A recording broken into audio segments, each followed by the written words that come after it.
Brooke and Jubal's second date update. The girl on the phone for a second date update today had some very nice things to say about the guy that she went out with. In her email, she said he's different than the normal dudes she usually dates. He's kind of shy, kind of nervous, and not that good looking. What? Yeah, Lisa, that's really nice stuff to say about your date. I mean, I've never heard such a rave review about somebody. I mean, I meant to say he's not like the classic, like, beefcake dude that I've gone out with. Like, he's cute, but he's not like... Yeah, but you didn't phrase it like that, Lisa. You phrased it, he's not that good looking. Okay. Well, I mean, he's cute. Like, once you know him, he's cute. Yeah. I take got you in a bad spot right now, huh, Lisa? Can we just move on to the second date update? Sure. Hey, I'm not the one that called him ugly. You are. I never called him ugly. Where did you meet this stunner? We met online. Okay. And his profile looked great, but you never know, so we decided to meet in a restaurant. And he had actually gotten play tickets to go to see, some live theater, which I thought was really cool. So we met at the restaurant and everything was cool. He was nice and he was kind of shy. But real quick, though, before we get into your date, how does it feel to be blown off by a guy who's not that good looking? We've all been there before. Does that bother you, Lisa? I will never live that one down. Oh, my God. So you guys went out to the play. How'd that go? It was great. He actually held my hand, which was nice. It was a nice little touch. No pun intended. So I was like, yeah, this guy's really nice. He wasn't too, forward or... It was just very gentle and sweet. You were attracted to him, though, even though you say he's not that good looking. Yeah, for sure. I mean, he's taller. I like tall guys, so... He's got that going for him. Tall. So what? He holds hands. Okay, so I mean, you obviously were able to look past the fact that he's not the normal meathead type guy that you usually go out with. Yeah, I mean, I've gone out with some guys who are just like they don't even know what holding the door is. It doesn't even occur to them. And he was he had that very chivalrous sort of put you first kind of attitude. So I liked it a lot. He seemed interested in you if he held your hand. Yeah, for sure. What happened at the end of the date? Did he try to kiss you or anything? Yeah, after we went to the theater, and we were kind of hanging out, and we were having a good time. So he asked if I wanted to come back to his apartment, and we were I was thinking in my head, sure, let's see where this goes. And while we were there, we were drinking wine, and he was kind of talking and opening up a little bit, and he revealed something that was a little shocking to me, but it was okay. He told me that he was a virgin. Oh, really? That's kind that would have made me want to leave right there because virgins are the worst. Oh, stop it. No, seriously, though. They really are. I mean, it was okay. It was okay. And I guess the second part of the story is he is no longer a virgin. Oh. Shut up. You took his B card, girl? Yeah, I mean, we had some wine, it felt right, so. And you were like, let me show you how it's done. I'm an expert. Why don't you let Mama teach you? Oh, my gosh. It definitely wasn't my plan. A little bit of wine in you, and then you were like, yeah, let's do this. It's kind of just the way it happened, yeah. So how did he act after that? I mean, that's a huge deal, especially, how old is he? Well, I'm 27. He's 26. 26. Okay, so a 26-year-old virgin, and you took his virginity. How did he act after that? I mean, other than just thanking you profusely. That's what I would have been doing. Everything was fine. It was great, and he was very sweet and gave me a good morning kiss because I spent the night. And yeah, it was okay, well, I'll talk to you soon. And we texted for a few days, and then I don't know. It was kind of one of those things that seems to happen. You just kind of stop texting. So you just kind of dropped off the face of the earth, huh? Yeah. She got ditched by an ugly virgin. Yeah. Can I ask you, do you know why he was waiting so long? He didn't really say. The only thing that he mentioned was that, it just had never clicked with him with someone, and he had never really taken the plunge, so to speak. So he decided to do it with you. You must feel pretty special about that. Yeah. So why do you think he's not calling you back then? I don't know. I mean, our conversation seemed to be perfectly normal and flirty, and it almost was like we were going to go out again. And then when it came to like planning our second date, it was just like no response. And there was nothing weird that you can think of. Not that, besides the fact that it was like I took his virginity. I mean, that's a big one. I mean, other than ruining his innocence, is there anything else that happened? No, not that I remember. Okay. Were you like, I mean, I would have just been so self-conscious going into it. Like, are you sure you're okay with this? Are you positive that this is what you want to happen? No, I was like, it's time. Yeah.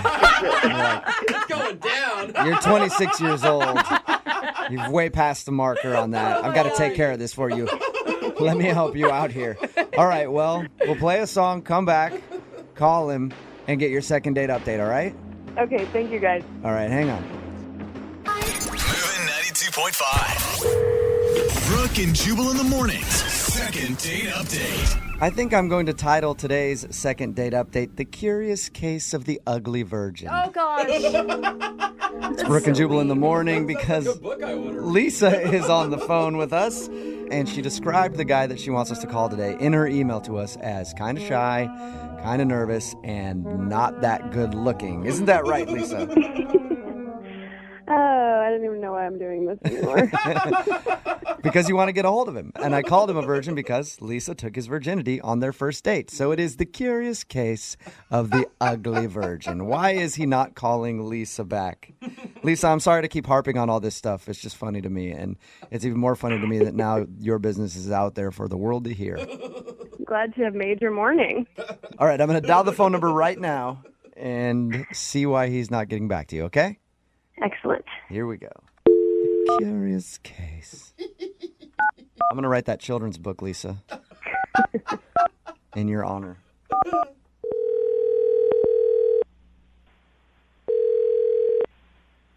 Hello? Hi, can I speak to Eric, please? Yeah, it's Eric.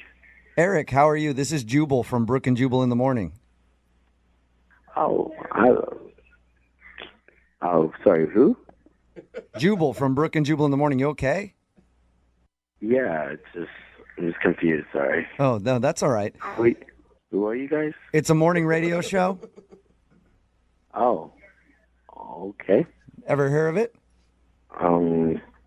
Nah, no. Okay. Listen, I wanted to take a few seconds of your time because we got an email from one of our listeners about you. About me? Mm-hmm. It's a girl that you recently went out on a date with.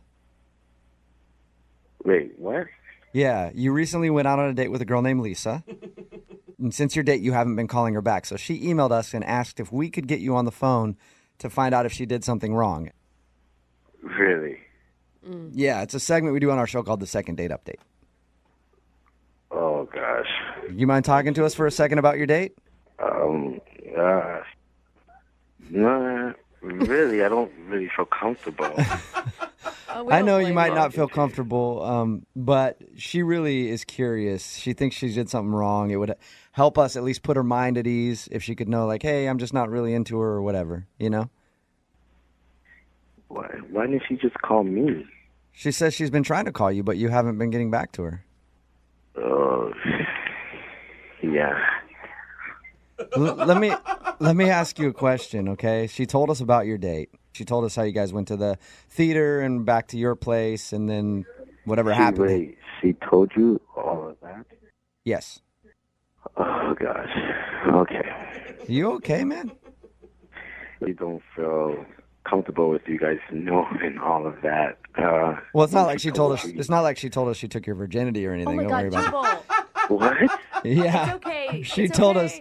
She told us all about your date and how she took your virginity, and she thinks that's why you're not calling her back. Is that true? Oh, my God. She only had really good things to say. Oh, yeah, it's true. She took my virginity. Oh, my gosh. So is that it? Is it just uncomfortable now and you don't want to see her again? I can't believe I'm talking about this on the radio. Sorry, what was that? Say that again, sorry. Is the virginity thing the reason that you're not calling her back? Is it just kind of uncomfortable and now you don't want to see her again? No, not really. I'm comfortable with seeing her again. It just, I don't want to come off like a bad guy or a bad person. Like a bad person? Yeah. Oh. Let me ask you a question. Did you lie about being a virgin in order to like... Oh, no. No, my mom told me never to lie. So you were a virgin? Yes, I was a virgin. Okay. Why would we think you're a bad person then? Well, she did, I guess, did me a favor, and like she took my virginity. It was awesome, but well, it's just like I'm new to this now, and I've been in relationships, but obviously I haven't had sex with anyone, and the relationships have gone long. However, now that I've actually had sex, I'm just like, what the hell have I been doing? Like, I want to, explore some more now. Do you want to explore some more now? So you're not calling her back? Let me see if I'm understanding you correctly. You're not calling her back because you got a taste of sex and now you want to have it with everybody. Well, not everybody, but she kind of opened my eyes, and now I just kind of want to try with a lot of people. Oh my God, she unleashed the beast. Oh man, so okay. Happens to all of us, brother. And so you don't want to call her back because you don't want to be like exclusive to just dating her now. Exactly. Have you already slept with other people since your date with her? No, but like I already went tanning to go out on another date. You have a What date? did you say? You already what? I went tanning. Tanning. You went tanning. Yeah. Okay. What does that have to do Is with that like So his body looks good. yeah, in preparation to meet Well, other now girls? I'm like now I'm preparing my body to have sex with other people. And I shave, and I got a new haircut. Okay. Well, let me ask you this, Swordsman. You got any dates lined up? I have one tomorrow night, and I'm really excited about it. I just want to see how it goes. Yeah. Oh my God. Me too, man. I'm really interested. So basically, she was like a crack dealer who gave you your first hit, and now you're addicted. I don't do drugs, if that's what you're implying. No, I'm not implying that at all. Innocent. Eric, thank you for being honest with us. I appreciate it. Good luck in your quest. Thanks.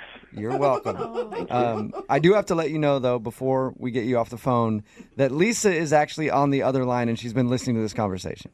What? Yeah, I've been on the whole time. I've listened to everything you've said, and it's incredibly shallow. Let me just say that. Like, I did this for you. I felt like I was like opening you up, and now you're supposed to be special, and then you just like go and you're like, you want to go like run around in the streets and like taste every piece of candy you can. It's so disrespectful. What's going on? I didn't know she was on the phone. I know, Eric. I'm sorry to do that to you. You like lied to me. I know. I'm sorry, dude. I didn't mean to lie to you. Thanks But for- don't you want to just tell Lisa yourself, like, hey, thanks for what you did for me. Now I'm on to the next one. He doesn't have to say shit. I mean, he's already said everything that he needed to say. I heard everything that I needed to hear.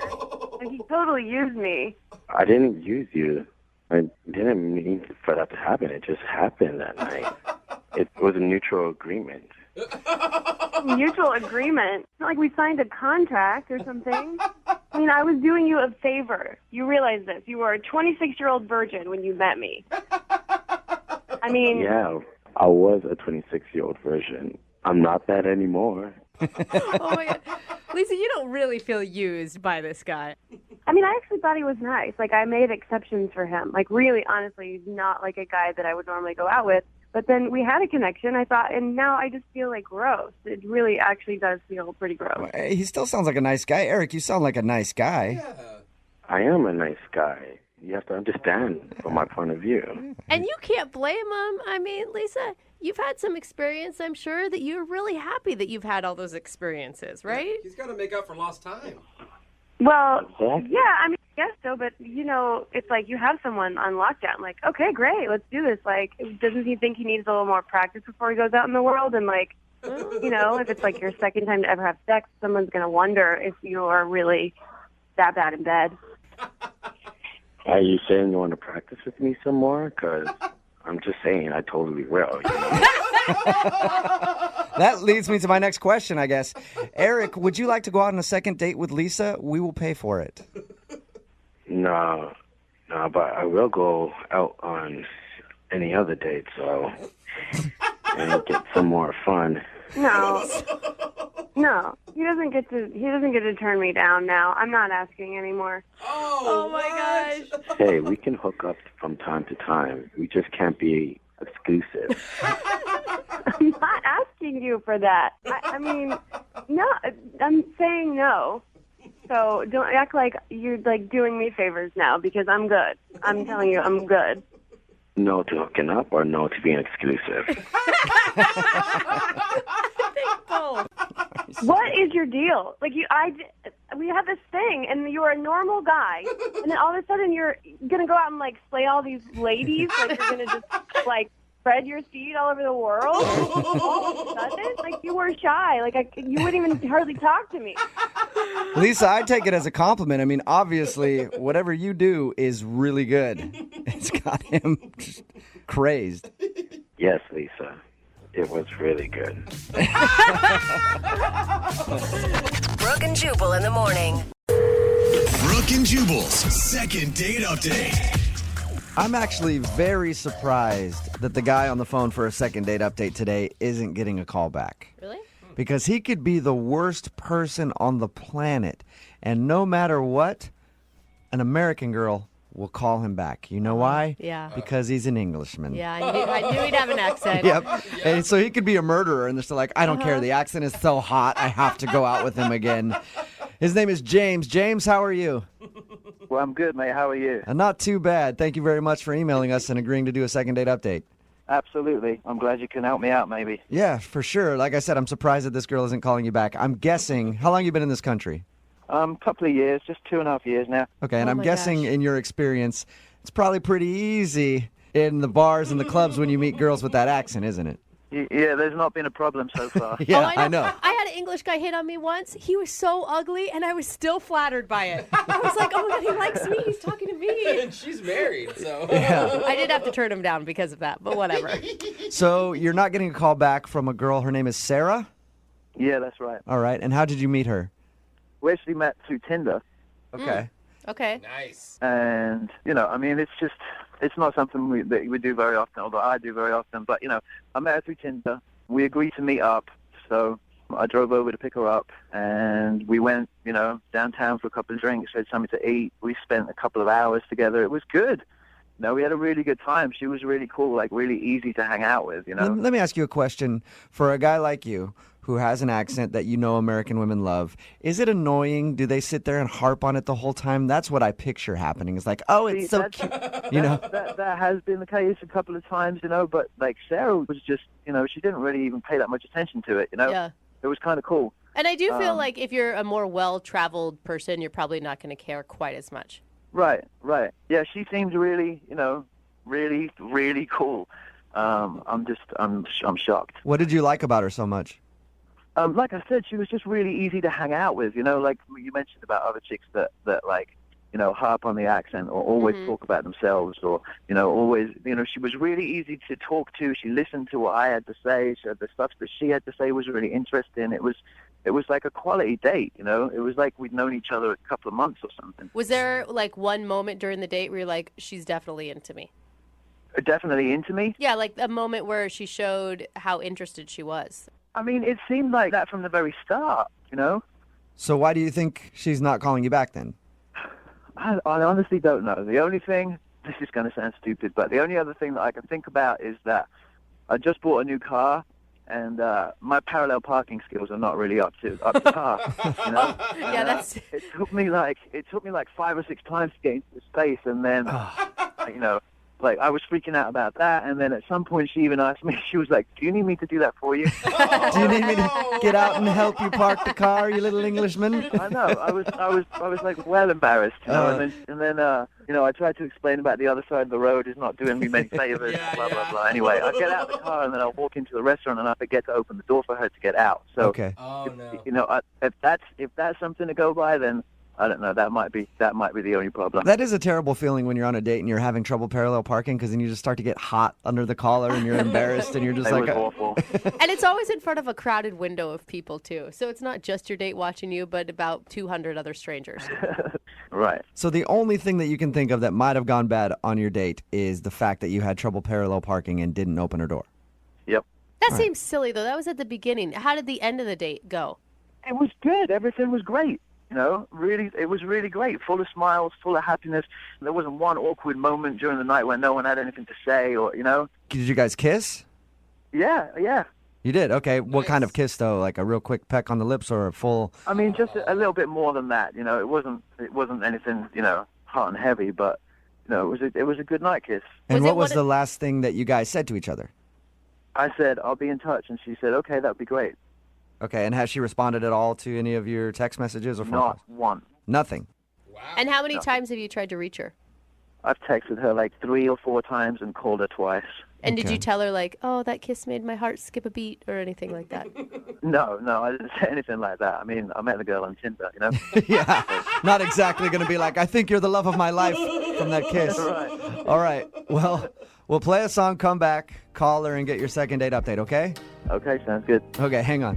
Cheers, mate. Moving 92.5. Brooke and Jubal in the mornings. Second date update. Hello, love. And welcome back to today's royal edition of the second date update. I'd be your host, Jubal Flagg, and today we're talking to Sir James of Update. He went out with a lovely young lass he met on Tinder. Took her out for drinks, hoping that later he'd be able to show her his throbbery. Wow. But he was unsuccessful in getting the knickers on the floor back at his flat. So that's what So they now call it. he is on the phone wondering what went wrong. And James, I never asked you, what is your occupation? I would assume chimney sweep? I never... Oh, yeah. Thanks for that. Yeah. I work for Mary Poppins, and I've got a smoking car called Chitty Chitty Bang Bang, too. James is on the phone. James is English, yes, so of course I have to mess with him a little bit because it's weird to us Americans when we hear an accent. Yeah. But he did go out with a girl named Sarah, and Sarah isn't calling him back, which is weird to me because I would think any guy with an English accent or Australian accent Yeah. in America Or just accent. kills it. Yeah, accent and Vietnamese accent, whatever. whatever. Any sort of accent usually does very well with the American women. But she's not calling him back. He thinks the reason that he's not getting a call back is because he had trouble parallel parking. Well, So much to the point where she was like, hey, do you want me to do it for you? And then he didn't open her door. But that's the only thing you can think of. Other than that, they had a great time. We're about to call her and find out if, in fact, he did something wrong on the date. James, you ready to go? I am. can I ask you one question, James? You don't fall into the stereotype of bad British teeth, do you? No, that's a myth. That the whole thing is a I don't know. myth. Like, we don't all walk around like Austin Powers, you know? I went to London before, and I wouldn't call it a myth, but I'm glad that you're not there. No, absolutely not. Okay. All right, well, I'm going to dial her phone number right now and get your second date update, okay? Okay, sounds good. All right, here we go.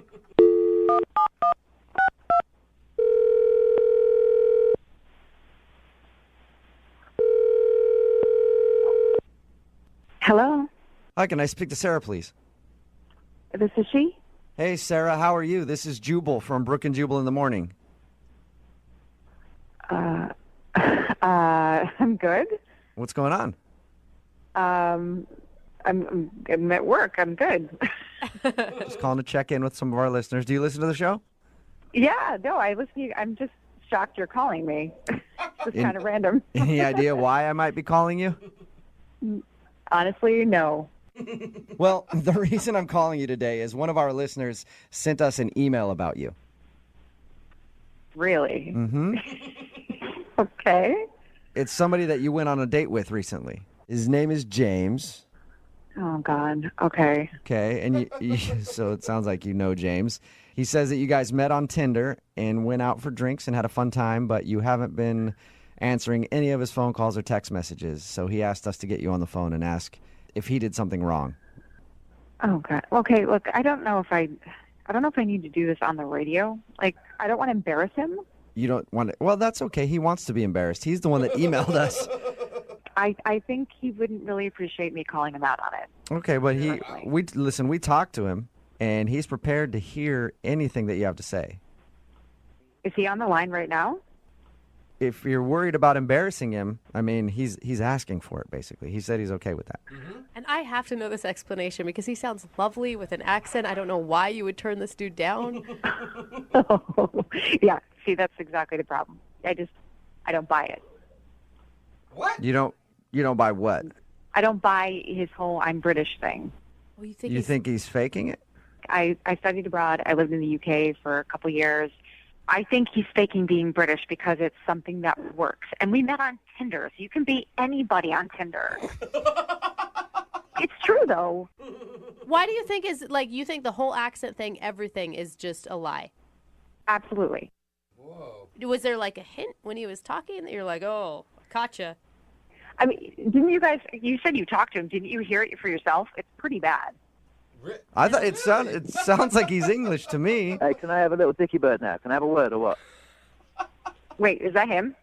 Yes, it is. He's actually on the phone. You asked me a second ago, and I didn't answer you on purpose because James is on the other line listening. Oh, my God. Hello, Sarah. How's it going? See, are you listening to that? Hello, Sarah. How you doing? It sounds legit to me, Sarah. I mean, it is legit. It is legit. I don't know what you want. I mean, I could show you my passport. I could, give you my national insurance number. I could, I mean, I don't know what else you want me to, what do you need to see? Yeah, I'm sure you could show me your fake green card and your fake passport and your fake everything else. Yeah, because I've got all the time in the world to sit around and generate fake copies of documents so that I can meet girls on Tinder. I mean, come on. That's exactly, the most stupid thing I've ever heard. Exactly what I think you're doing. No, it's exactly what I think you're doing. Wow, Sarah, paranoid much love. Oh, way to be all patronizing. That's going to make me want to go out on a second date with you.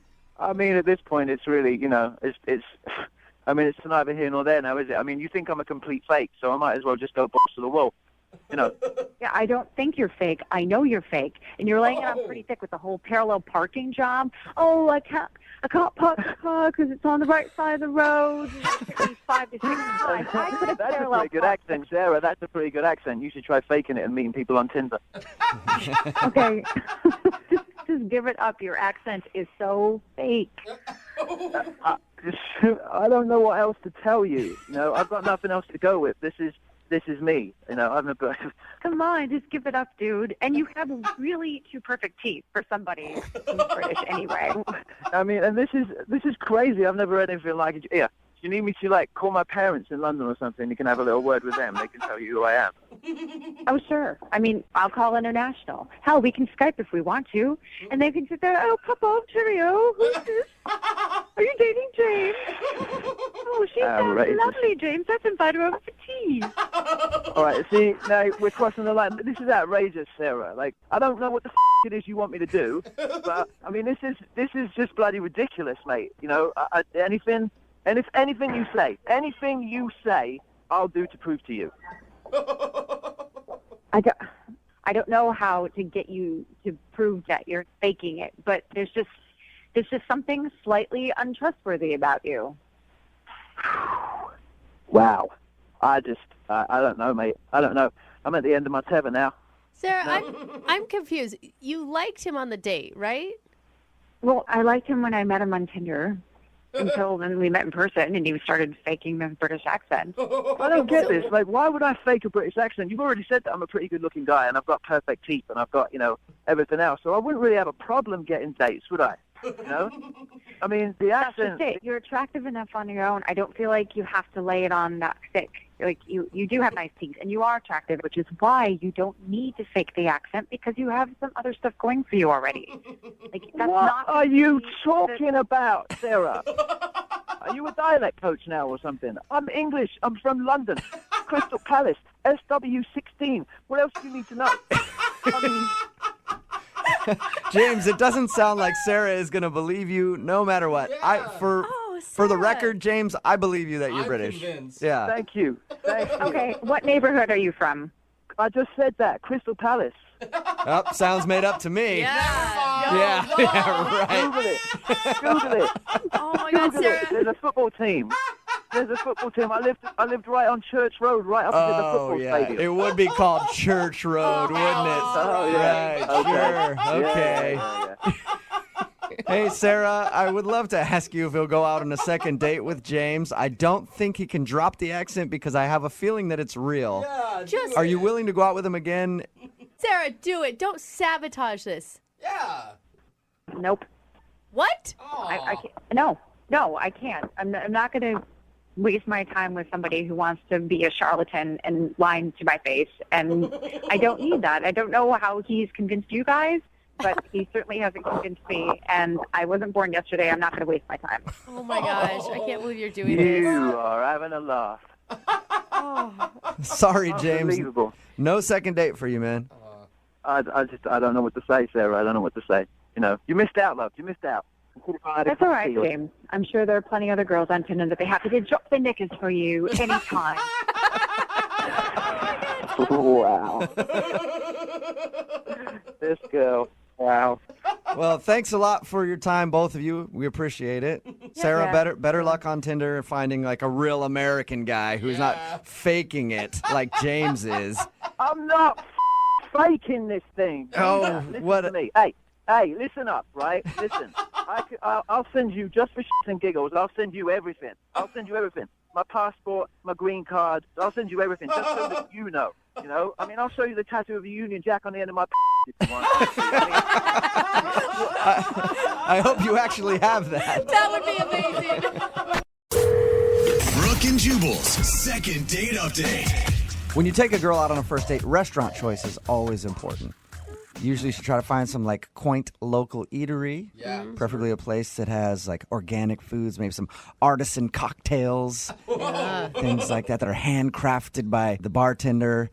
A place where the chef comes out and greets you and talks about the food. You know, very classy places like that. awesome, yeah. And that's exactly what Mark did on his first date. Yeah, his email said that he took her to the Cheesecake Factory. Shut up. Good work. That is the opposite. It's hard to get a reservation there. Mark, how did you do it? It wasn't easy, but I had some connections there. Yeah, I bet. Oh, high roller. Slide the host a $100 bill, and they give you a seat right next to the window where you can watch people carry their bags from the mall. That's right. That's right. It's very classy. Yeah, I know. So why did you decide on the Cheesecake Factory? Well, we were on different sides of town, and we were trying to figure out some place that was between us that we could meet at, and it was just really convenient. You were just like, hey, girl, you like Mile High mashed potatoes? I'll get you so many mashed potatoes. I'm the one making fun of him for taking her to the Cheesecake Factory, yet I know menu items from there. How bad is that? Is that really a specific menu item? It is. Mile High mashed my potatoes, gosh. and it's delicious. That's actually the truth. They do have. I don't know how you know that, but yes, they do have mashed potatoes. I may have been there a time or two. Going into this first date, you guys both felt like you had honestly represented yourself before you met in person. Yeah, I mean, she looked like her picture, which was good because I've definitely had bad experiences in the past with that whole thing, like the whole angling of the picture thing, so you only see the face, and then she's got the body of like Andre the Giant. People are very good at taking pictures to make themselves look way better than they actually look in person. That's for sure. That's absolutely right, yeah. But that was not the case with her. She actually looked like her picture. She was very pretty. All right, that's exciting. And was she cool? I mean, obviously you want to get a second date with her, so she had to be cool. But like, what'd you like about her so much? She was really funny, actually. We did a lot of laughing, and you know, I like a good sense of humor. Absolutely, is something that's essential to me. And she was really fun. And before I knew it, you know, the dinner was over. Yeah, that'll happen sometimes. You go to a place and you're like, all right, this is going to be like a 2-hour dinner. Hopefully we can talk for a while. And you're like 30 minutes in, you're like, that was quick. So now what do we do? So how did you end everything at the restaurant then? Well, when it ended, you know, I wanted to spend some more time with her. And since we were already at the mall, I just suggested we walk around the mall and, you know, talk for a little while. You're like, guys hey, I do got to mall pick up some. I got to pick up some new undies and socks. You want to roll with me to the department store real quick? No, we didn't do that. We just we walked around. Was she cool with that? Yeah, well, I mean, it was cool in the beginning, but then it did get a little weird at one point. How so? Well, there was sort of a lull in the conversation, and we happened to be passing by a jewelry store, and in my mind, I had this impulsive idea of why don't I just take her into this jewelry store and do something really crazy, So I followed that impulse, and You buy her jewelry on your first date? Please say you didn't. No, I didn't buy her anything, but I did suggest that we try on some rings. What? On your first date? Are you freaking kidding me? Are you crazy? No, I know it sounds bad, but I wasn't thinking of it like that. I figured it would be a fun thing, that we. What was her reaction when you walked by good the Lord. jewelry store and you're like, hey, why don't we go in there and try on some engagement rings? Oh, no. Well, she sort of laughed uncomfortably, but she said yes because. But at the time I thought it was because she was into it. But She said yes to it? You guys actually went and sized yourself for engagement rings. well, I mean, she didn't technically say yes to it, but I said it would be fun, and I kind of dragged her in. Oh, my good Lord. I would be out the door in a heartbeat. How long were you in the store for? I don't know, like a half an hour. Really? Oh, no. Did she, okay, after the weirdness of it, did she seem to be enjoying herself? Well, I that's the way I wanted to see it, but in retrospect, maybe not. Oh, my gosh. What are you thinking, dude? Did you realize how weird that could come off when you were doing it? No, I mean, I kept saying to her, we're just pretending, and I was saying that the whole time. It's for pretend, just for fun. My heart starts beating faster just walking by engagement rings when I was single. Is that all you did? I mean, did the date end after that? Yeah, pretty much. We sort of walked out of the mall after that and walked her to her car, and I gave her a little peck on the cheek and a hug. And I thought I did my best, and I hope that she realized that. How many times have you tried to get a hold of her since you guys went out? I've called her maybe, 2 or 3 times. It's always gone straight to voicemail. But I've texted her 5 times, and she responded to the first one. But she hasn't responded since. Okay, I just want to clarify something. So you know what you did was strange to do on a first date. Now looking back, now that she hasn't responded to me, it might have been a little weird for her. All right, well, we'll play a song, come back, call her, and get your second date update, all right? Great. Sounds good. All right, hang on. Moving 92.5. Brooke and Jubal in the mornings. Second date update. If you're just tuning in for the second date update, Mark is on the phone with us. He wants to call a girl named Christina today. They met online, went out on a date. Then Mark made the very sane decision of taking her into a ring store to do some engagement ring shopping on a first date. It sounds made up. Doesn't it? Yeah. According to Mark, he knew that what he did was kind of weird, but in the moment, it sounded like a fun thing. Like, hey, let's just go in here and check out some engagement rings. And now she's not calling him back. All right, Mark, you about ready to give her a call? Yeah, let's do this. I think the mistake you made was you didn't go all the way with it, Oh, What? What you should have done is while you were in the store, purchased a ring without her knowing. Oh, no. And then when you walked her back to your car, got down on one knee and said, I want to spend the rest of my life with you, Christina. Yeah, I think it's bad enough what I did. Please don't make it worse. What, by not proposing? Yeah, it is bad. You should have proposed. Go all the way with it. Don't half-ass it, Mark.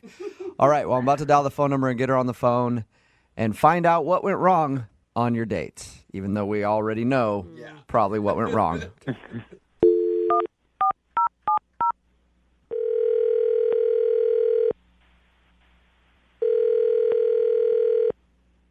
Hello, Hi, can I speak to Christina, please? this is her. Hey, Christina, how are you? This is Jubal from Brooke and Jubal in the Morning. I'm sorry, who did you say you were? What business? It's a radio show, a morning show. I didn't catch that. What business again? It's Brooke and Jubal in the Morning. It's a morning radio program. You can hear it in your car on the way to work and stuff. Okay. You clearly don't listen, right? Are you still talking about the radio thing? Yes, I am. Here, let me explain for a second, all right? We host a morning radio show. One of our listeners actually emailed us to try to get you on the phone. His name is Mark, and you recently went out on a date with Mark. Yeah, I'm not calling him back. We know that, yeah. That's the whole reason that he emailed us. He said, hey, I met this really cool girl named Christina. We went out on a date and had fun, but now she won't respond to my phone calls. Can you talk to us for a second about your date with Mark? Not really. I'm pretty busy. I promise this won't take up much of your time. All I want to ask you about is him taking you to the jewelry store on a first date to look at engagement rings. Oh, man. Wow, he told you about that. Yes, he Okay. did. And he actually admits that he knows that was kind of an awkward move. Yeah, awkward is an understatement. Oh, I would have freaked out if I were you. Honestly, it was just such a strange suggestion. You know, I just thought he was kidding. Yeah. And why did you go along with it? I mean, I didn't want to seem mean. He did seem like a nice guy. It just seems like a very strange thing to request. Mm-hmm. Yeah. Okay, so that's why you're not calling him back, because he took you engagement ring shopping on a first date? I mean, yeah, there's a little more to the story, but that's basically the main reason, yeah. What's the more? Well, he pulled me in. I thought I seemed apprehensive enough, but he, seemed very excited to go in. And while we were there, I got the feeling that the spur-of-the-moment ordeal wasn't as spur-of-the-moment as he was trying to make it seem. What do you mean by that? I felt like he planned it. One of the girls, when we came in, called him by his name. Shut up. They knew his first name, like, welcome to the store. Yeah, they were like, hi, Mark. Good to see you. Like this is his first date move? Well, we were looking at a lot of jewelry, and when he went to the other side of the store, I leaned in, and I asked the woman, I'm like, hey, how do you know him? And she said to me, yeah, he's been in here a few times. Oh, what? So, like with other girls? I didn't get to ask because he was on his way back. Okay. But was she giving you, like, the look, like, you need to get out, like, woman to woman, this is weird, or he's just shopping by himself and she didn't seem to think anything was abnormal? Neither one. It was weird that she even said that he had been in there a few times. Yeah. Does he have a lot of jewelry? I mean, maybe he's shopping for himself? I didn't notice too much jewelry. Okay, so he's not like a dude with like big watches and pinky rings everywhere and like, yeah. No. Okay. Did you ask him about it? Did you ask him, like, hey, have you been here before? I didn't know how to, and I just figured this was his go-to date kind of thing, and I kept thinking, like, why? Yeah. Why would you want to bring a girl engagement ring shopping on your first date? How could that be your go-to move? How could that be your first instinct? I don't get it. Don't you want to ask him about that? I would love to ask him if that's his move. No, I'd rather let it go. Well, I can't let it go, Christina. And we're going to have to ask him because he's actually on the other line listening right now. Are you serious? Yeah, I am. Mark, go ahead and say hi. Okay, let me explain. All right. And it sounds really bad, but there's an explanation. I swear, it's not what you think. So this There's isn't an explanation? Yeah, what's the explanation? This isn't your first date move, Mark? It's not my first date move. I swear, with you, Christina, that was an impulsive move. I that is not my go-to move. The girl on a knew first your date. name. She says you've been in there a few times. Explain that. I understand. I have been in there a few times. I've been in there with other girls, but What? I have. I've been in there with two other Okay. girls. Whoa. But no, let me explain. It's legitimate. I was actually engaged to both of them. What? Wait, Whoa. you've been That's even engaged worse. twice in, like, the recent past? Yes, I was engaged twice, and both times we went to that sort of shop for rings. Why would you ever go in there then, Mark? Yeah, that is the Stay dumbest away. thing I've ever heard. I don't know, but what I think probably happened is that, I was nervous because there was a lull in the conversation and it was a familiar place, and I thought, well, this could be fun. This could be, it's some place that I had some good memories in, and maybe take her in there. When you good walked memories in? when you walked in and the sales lady knew your name, didn't you know, like, oh my God, this is the biggest mistake I've ever made. We need to leave immediately. I didn't even hear her say that. I mean, obviously she said it because Christina heard it, but I didn't. I swear I didn't even hear her say that. I didn't know she knew my name. So, have you been married before? Like, what? You've just been engaged No, twice? Was that recently? It was the last one. Yes, was fairly recent. It was before I met you online. But but yes, I never got married though, and it never happened. I mean, it was both the engagements ended, and but it was never. I never lied to you or held it back from you when we were talking online. It just never came up. I guess that's true. And you take me to the same exact store that you got their rings. You thought that was okay? I was getting nervous because there was a lull in the conversation, and I just pulled you in there because I wanted to shake things up a little bit and get things going. And I realized it wasn't a great choice in retrospect, but I swear, there was no, I had no agenda. There's a million other things we could have done at the mall besides looking for engagement rings. Yeah. There's a million other things. That's a very good You had point. a lot of options, Mark. But we were in front of that store when we were.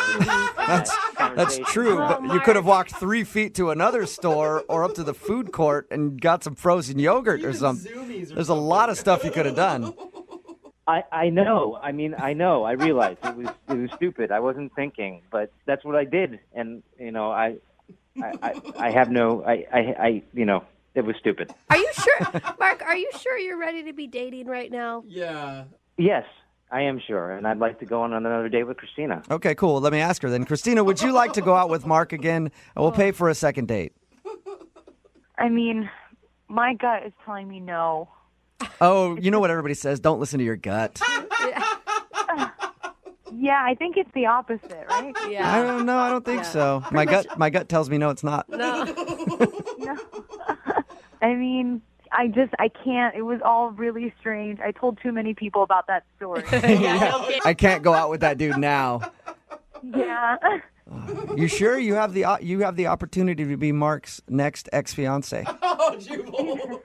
Oh, come on, man! Don't say it like that. It makes me sound like a weirdo. I mean, all I did is take a girl into a ring shop on a first date. Yeah, exactly. Yeah, just say what you said again and tell me that's not weird. Brooke and Jubal in the morning.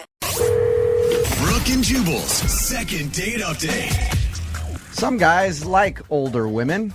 I know for myself personally, I've always been looking for an 80 to 85-year-old lady with a lot of money in the bank account who doesn't mind having somebody just hang out at her house and clean it all day long and maybe go play golf when she's away, things like that. Hopefully she's of really poor health as well. Yeah, that would help too, but unfortunately she's not out there for me. At least I haven't found her yet. And there are a lot of women that don't like younger guys. They feel awkward about dating a younger guy, and that is the problem that I think Tommy is having. Tommy is on the phone for a second date update today, and he went on a date with a girl who's a little older than him. Tommy, how you doing? I've been better, to be honest. You sound slighted, Tommy. So, what's the girl's name that you want us to call today? Well, I guess I shouldn't call her a girl. She's older than you. What's this woman's name that you want us to call today? Her name is Carrie. Carrie, and before we get into your date, how much older is she than you? 6 years, so I don't think it's that big of a difference, honestly. And how old are you? Because, 6 years, I think, is different at 20 compared to 26. Mm-hmm. Yeah, I'm 26, actually, so Okay, she's 32 right now. That's not that big of a difference. Yeah, I don't think that's that huge. But it's enough. So tell us a little bit about how you met her. We met online. Okay. Volunteering at the retirement home, was that? I thought that's what you meant. Yeah, almost 32-year-olds with walkers. She actually knows how to use the internet at her age. Wow. What attracted you to her? She's cute, and she has red hair, and I really like that a lot. She was really funny. She's very outgoing, and so we exchanged a few emails. Everything was really cool. Finally, I was like, hey, do you want to meet up? And we had talked about bowling, and she seemed excited about that, so I said, yeah, you want to go bowling? So. And did she know your age when you guys started this conversation? Yeah, it's on my profile. Okay, Yeah. so she knew what she was getting into. You know she's insane, right? Because she's a redhead. Red hair. Redheads are crazy. She's an old, insane lady. You sure you want to call this woman, Tommy? Yeah, I'm sure. All right. Tell us a little bit more about bowling. We had a great time. We had a drink. We played 2 games. I mean, everything seemed to be going really well. And then I said at the end, hey, do you want to grab another drink?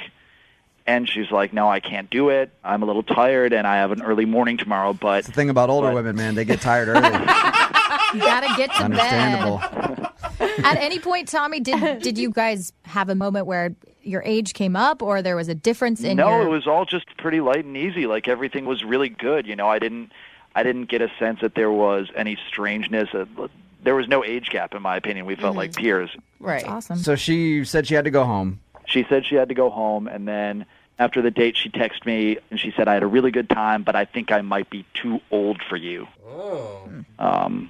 Yeah, and I just texted her back, and I said, no, it's not an issue for me. I would really like to see you again, and nothing. No response at all. None. No. Maybe she just can't figure out how to work the phone. She's like, it's a rotary phone. I don't So you know the exact reason why she doesn't want to see you. She feels like she's too old for you, but you want to do a second date update. Yeah, I really want to go out with her again, and I just want to convince her that my age doesn't really matter. We had a good time. Age ain't none but a number. And then we could probably play, who was that, Aaliyah? Yeah, I think so. We could probably play that song for you even, but you want to tell her not to worry about the age and go out with you again. I think it's ridiculous. We have a connection, and that shouldn't be the reason that we don't see each other. Are you prepared, Tommy, though, if it's for reasons like she wants to have kids or she wants to get married or that kind of stuff? I mean, if it's the right girl, then yeah, I don't want to say I'm ready to get married to her, but, those are definitely things that I see in my future, and so if that's what she's worried about, if she's the right person, then yeah, 6 years is not going to prevent that from happening. So dating an older woman doesn't bother you at all? No, and I don't even see her as an older woman, but I think she maybe has a complex about being 6 years older than I am, so. All right, we'll play a song, come back, get her on the phone, and get your second date update, okay? Yeah, please. All right, man, hang on. 92.5. Brooke and Jubal in the mornings. Second date update. Hey, Tommy? Yes. I'm going to make your call for the second date update in just a second, but while I'm doing it, I want you to think about something, okay? Okay. When I get her on the phone and while I'm talking to her, I want you to be thinking about all of the positives that there are to dating a younger dude as opposed to dudes her age, right? What do you have that these old guys don't have? You got more stamina, probably? Mm-hmm. Student loan debt, maybe? Worse credit, probably. Yeah, probably credit's worse, but find a way to turn those into a positive when you get her on the phone. If you're just tuning in for the second date update, Tommy went out with a girl who is older than he is. She actually texted him after they went out and said that she thinks that he is too young for her, so she doesn't want to see him again. Tommy's goal here is to get her on the phone, find out if that actually is the problem or if there's more to it, and then see if he can still get a date with her because he says that age shouldn't matter. The age is irrelevant to me. I really do think it's irrelevant. That to me sounds like just a poor excuse. Mm-hmm. And you do really like her. It's not just something, you want what you can't have type of situation. Totally. I mean, I wouldn't go through all this trouble if it was kind of, just sort of a lukewarm date. We had a really good connection. And I hate her. I hate her. That's why I emailed a morning show to call her. Despise this lady. We have had people who only want to talk to them to figure out what's wrong with them, not necessarily because they really wanted to see him again. All right, Tommy, here we go. I'm going to dial the phone number right now, okay? Okay, cool.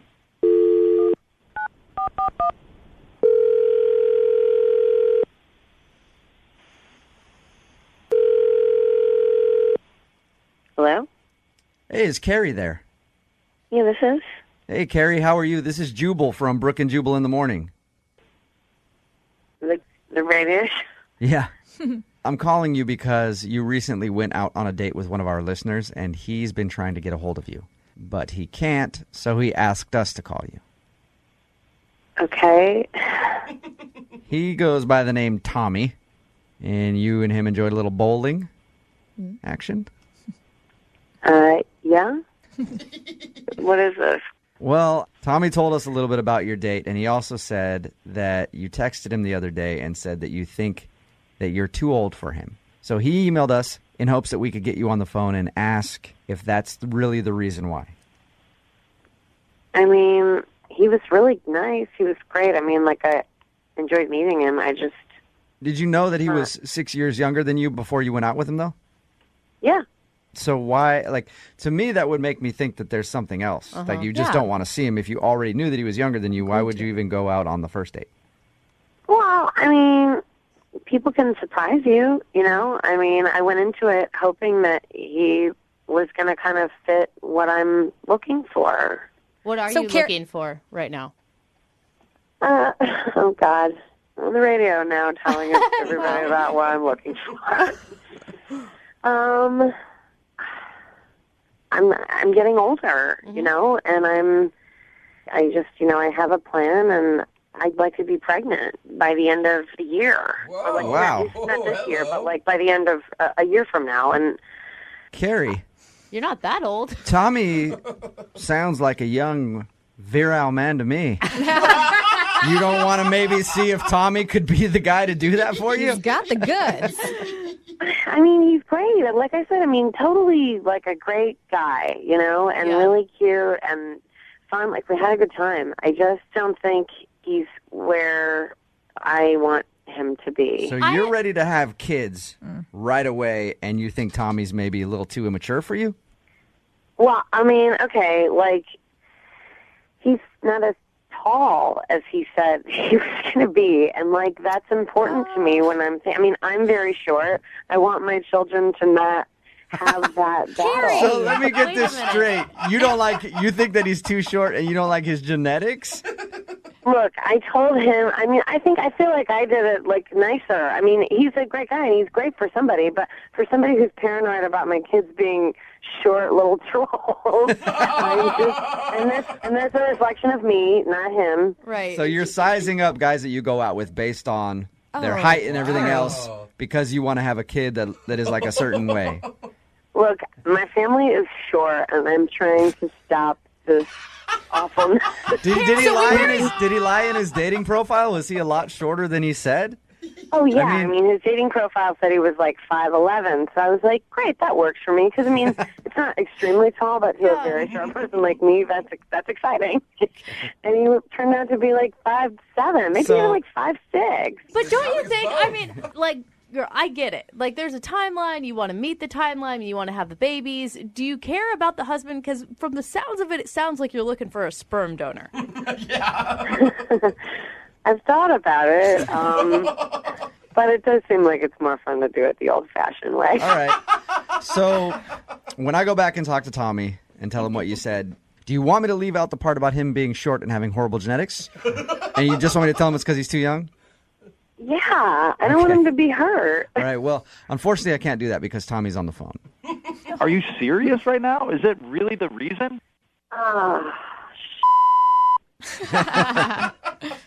Tommy, I'm really sorry that you heard this way. I've never meant for this to... I'm 5'9", so I don't know where this 5'6" is coming from, first off. Well, if you're looking for some tall guy, you're totally disregarding every single other feature that I have. Like, I was a high school athlete. I was a college athlete. I played tennis. There's no one in my family who does not have a full head of hair. You're going to meet a tall guy, and he's going to go bald at age 35, all right? That sounds quite a pedigree. He's selling himself now, Carrie. What do you think about that? I just feel like you're looking for something that's like, yeah, you're going to get a tall guy maybe, but he's not going to have everything that I have. Every single person in my family is intelligent. Wait. Tommy, are you saying, Tommy, 1 second. Are you saying that you're willing to get Carrie pregnant now? No, I'm just basically saying that she's petty. Like, Okay. Is this really like 2 inches is going to keep her from going out on a date with me again? Because she just wants, basically you're just looking for a stud to impregnate you. And that's just weird, first off. And you're not being upfront on your profile. wow. Well, I mean, if I'm petty and selfish, I mean, see, this wasn't the right fit, okay? This wasn't the right fit, and now it's gotten really dramatic and weird and overblown. When I tried to make it, I tried to, like, let you have that you were too young and that you had the life ahead of you and that I'm too old. I gave you that. I mean, like, move on. Sorry. I understand, but you got to be a little realistic with your expectations. I'm just trying to be hardcore because I'm just at a different place in my life than you. I have a clock that I have to worry about, and you don't. So You're 32 you may years think that old, you like though. me, It's not but like you're not 42 years old. You're acting like you're 42 right now. I am the total package. There are plenty of people that would recognize that, but you're just looking for something that you're not going to get. And I got to be honest with you, you're not going to find whatever you're looking for. Well, I guess temperament isn't one of your good genes, or grace. You're just striking out everywhere. And weird. Carrie, don't you think you're looking for the wrong thing, though? I mean, I just had a baby, and I think that it's way more important to find a partner and someone that will be in this with you than 2 more inches of height. You're going to love your I disagree. child. You're going to love your child no matter what I they disagree. look like. I'm on Carrie's side right here. It's all about upgrading your genetics. You know what I mean? Plus, her kids are going to have red hair, too, so they're going to have a hard enough time. Exactly. We have a hard road to hoe already. You guys. Well, it sounds like I know the answer to this. But Carrie, would you like to go out with Tommy again? I will pay for a second date. I mean, let's not push this any further. Yeah, there's no way that we're going out again, so no. Look, I'm sorry you had to find out like this. you're going to pass your genes along. You'll probably end up with some tall, gorgeous Amazon, and you guys will have amazing, tall wonder babies. And they'll never have to deal with the things I have to worry about. Wow. Carrie, Why is being short so thank you very much for your time, Carrie. Oh, Thank you. Appreciate you being honest. Tommy, no second date, man. I'm sorry. Yeah, no worries. But kind of a cool thing for the second date update. I never thought we would be doing one with the female version of Hitler, which is interesting. Brooke and Jubal's second date update. Now, everybody's heard of the 3-day rule, right? You go out with someone, wait a couple days before you call them or text them. Well, this guy is excellent at the 3-day rule. He's actually gone so hardcore with it, he's waiting 8 years to call somebody back after a date. What? There you go. That's the way to do it. That's the way to make them wonder if they're kind of into you or not. Wait almost a whole decade and then try to get them on the phone. Eric is on the phone with us. He sent us an email that he wants to try to get a hold of a girl that he went on a date with 8 years ago. Whoa. Wow. Eric, how you doing, man? I'm doing great, yeah. A long 8 years, but Yeah. doing good. Why are you wanting to do this right now? Your email was very confusing. Why are you trying to call a girl that you went out with 8 years ago?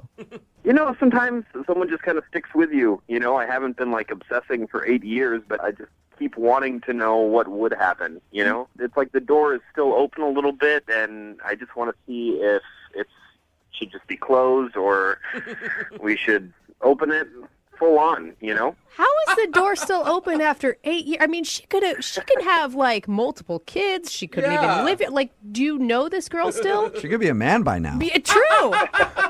She could have completely gone under a change and be a dude right now. That's true. Did you guys go out on more than one date? Did you date for a while? No, we only went out once. And the date was so special in your mind that you've been thinking about it for 8 years. It was a great date. It was great. What'd you guys do? We were both at this concert, and we met there, and we were dancing along, singing along. I saw that we were both kind of mouthing the words to the same song, and Like everyone does at the concert. How romantic. I know, that sounds super romantic. but we both were at the bar to get a drink, and just started talking a little bit, and before I knew it, neither of us were paying attention to the concert as much as just really talking and connecting, and kept hanging out even after the concert, and ended up kissing. It was just like a kind of fun, magical night. Yeah, it's one of those experiences, I guess, where you look back and you're like, wow, man, that was really cool. She was awesome. It was a nice night. Okay. Absolutely. But the thing I've never is- had that before, but I've heard of people having those. So you spent 8 years. Why not get a hold of her sooner? You know, I got her number the end of that night, and it was just like an unfortunate series of events. I wanted to call, but then I couldn't because I had to go down to California for a couple weeks. And so I when I got back, I called her and tried to tell her through a voicemail, like, hey, you know, I wasn't trying to blow you off. I'd love to see you again. Sorry for the delay. And I just never heard from her again. God, they had voicemail 8 years ago, huh? Well, we still have voicemail now on our cell Kidding. phones. It's a joke. So you think that you waited too long to call her and she was like, oh, screw it, this guy's not interested? I guess. I don't know. But I was still excited at the prospect of meeting up. Did you try to get a hold of her while you were in California? No, I was down there because my brother was having some problems with the law, and I figured there's just a lot of questions for a first date. You were busy. You were busy taking care of some family business. Right. Yeah. Exactly. That would be awkward. Can you imagine? Hey, hold on a second. My brother's being detained right now, but I want to let you know I really liked you a lot. Okay, so you waited till you got back to call her, and she never got back to you, and you're assuming that that's what it was, that you just waited too long. I guess. But it sounds to me like you guys didn't actually go on a date. You just made out at a concert. That's why it was so special, though. We just met at the concert. Like, neither of us expected to meet anyone. We weren't looking to, we were there to enjoy the music, and then we really connected. And I don't know, I was just so excited to get to know her more. Have you been able to find her on Facebook in the last 8 years? No, I looked, but I don't know if I'm misspelling her last name at this point. It's been 8 years. She might just be private. Yeah. I have her number still, but I don't want to be the guy that's calling and calling after 8 years. So have you been like rehearsing what you want to say to this girl? Because you've had 8 years to think about it. Honestly, I haven't. I just kind of want to know where she's at, and I mean, because she could be married, you know, she could have kids. That's all a possibility, and I'm not thinking that if that's the case, like anything would happen. But I just kind of want to know where she's at, and if she does happen to be single, then maybe we can go out and get drinks, get dinner. What are you going to tell her? Like, if I'm just imagining, if I had a guy call me after 8 years, I'd want to know a little bit about why it took him so long. Yeah, I mean, after 8 years, I just have to know. You know, like I said, if that door is closed, I just want to know that it's closed. Yeah. I would love it if we could go out again, but I feel like I need some kind of closure with this. There's probably no way it's not going to be awkward, but it could be flattering. It could be flattering that she's been on your mind for 8 years. She could be like, oh, that's so sweet. Or it could be super creepy to her. Yeah, either one. It could go either way. What's her name, by the way? Her name is Rebecca. All right, well, we'll play a song, come back, call Rebecca, and get your second date update right after this, okay?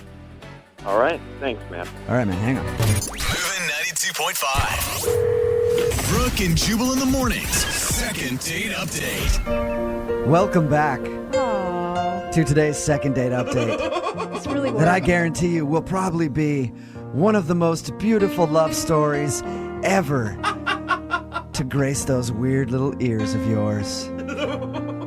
Eric is on the phone with us right now, and Eric has been burning with a fire deep inside of him for 8 long years. Don't let that flame go out, Eric. Wondering what happened to Rebecca, the love of his life, who he met one night at a concert. Oh, the crescendo. Their eyes locked as they sang along to the lyrics. They shared a beer and great conversation, and even ended the evening with the most beautiful kiss the world has ever seen. Fireworks. And he called her and received no call back, and now 8 years later, Eric is left stunned, wondering what happened to his princess that night, and will she be his once again? That was good. Eric, does that really kind of recap what we just talked about? Yeah, basically. If you're just tuning in, Eric wants to do a second date update with a girl that he met 8 years ago. He actually went to California for a little while after they met, didn't call her until he got back, and he never received a call back from her. He thinks maybe he waited too long. Before I call her, it's been 8 years, so there's a high chance that she doesn't remember who you are, because you guys only met for one evening. Do you have a scar on your face? Or like, are you missing an arm? Something that would maybe help jog her memory. As far as things to jog her memory, the concert was a Flaming Lips concert. Okay. Oh. It was like during the summer, I'm pretty sure. Pretty sure. Even the details of the concert are fuzzy for you. All right, so it was a Flaming Lips concert in the summer 8 years ago that you met her. Right. All right. Well, I'm going to dial the phone right now so we can get her on the phone and get your second date update. You ready? Sounds good. Here we go, man.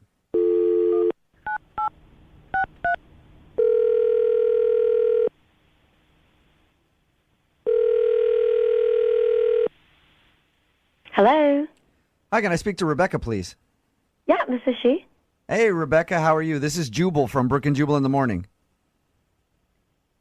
Okay. Sorry, this is a telemarketer? No. I wish you were a It's telemarketer. It's a radio program, radio show, morning radio show. Oh, how'd you get my number? I'll tell you that in just a second. But do you have a few minutes to speak with us? Maybe if I know what this is about.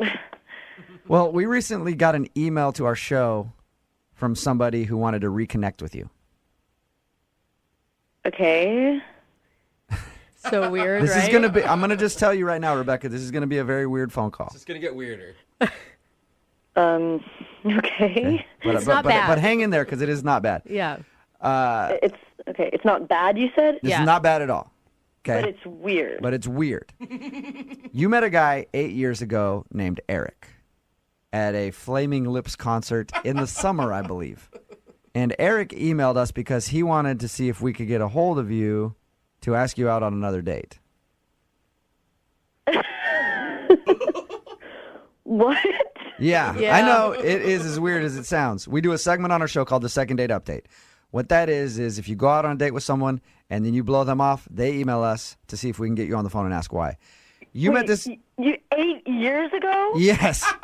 Apparently you met this dude at a concert 8 years ago. You guys hung out, even kissed at the end of the night. Oh, my God. I know. That's a really long time ago.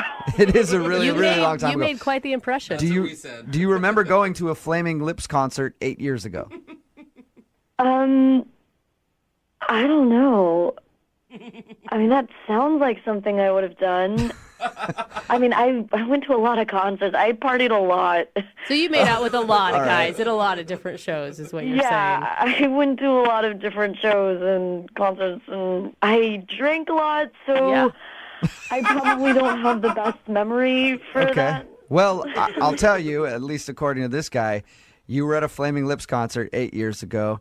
You guys hung out at the bar, drank a little bit, even kissed to end the night. You gave him your phone number, said, call me later. He took a few weeks to call you because he was down in California doing some stuff. He says he called you when he came back, and he has not heard a thing from you since. And you've been on his mind for 8 years. Like, he's been thinking about me constantly for 8 years. He doesn't say constantly, though. He says that he's just like, you'll pop into his mind from time to time. And he's like, I wonder what happened to that girl, and I would love to see her again. Oh.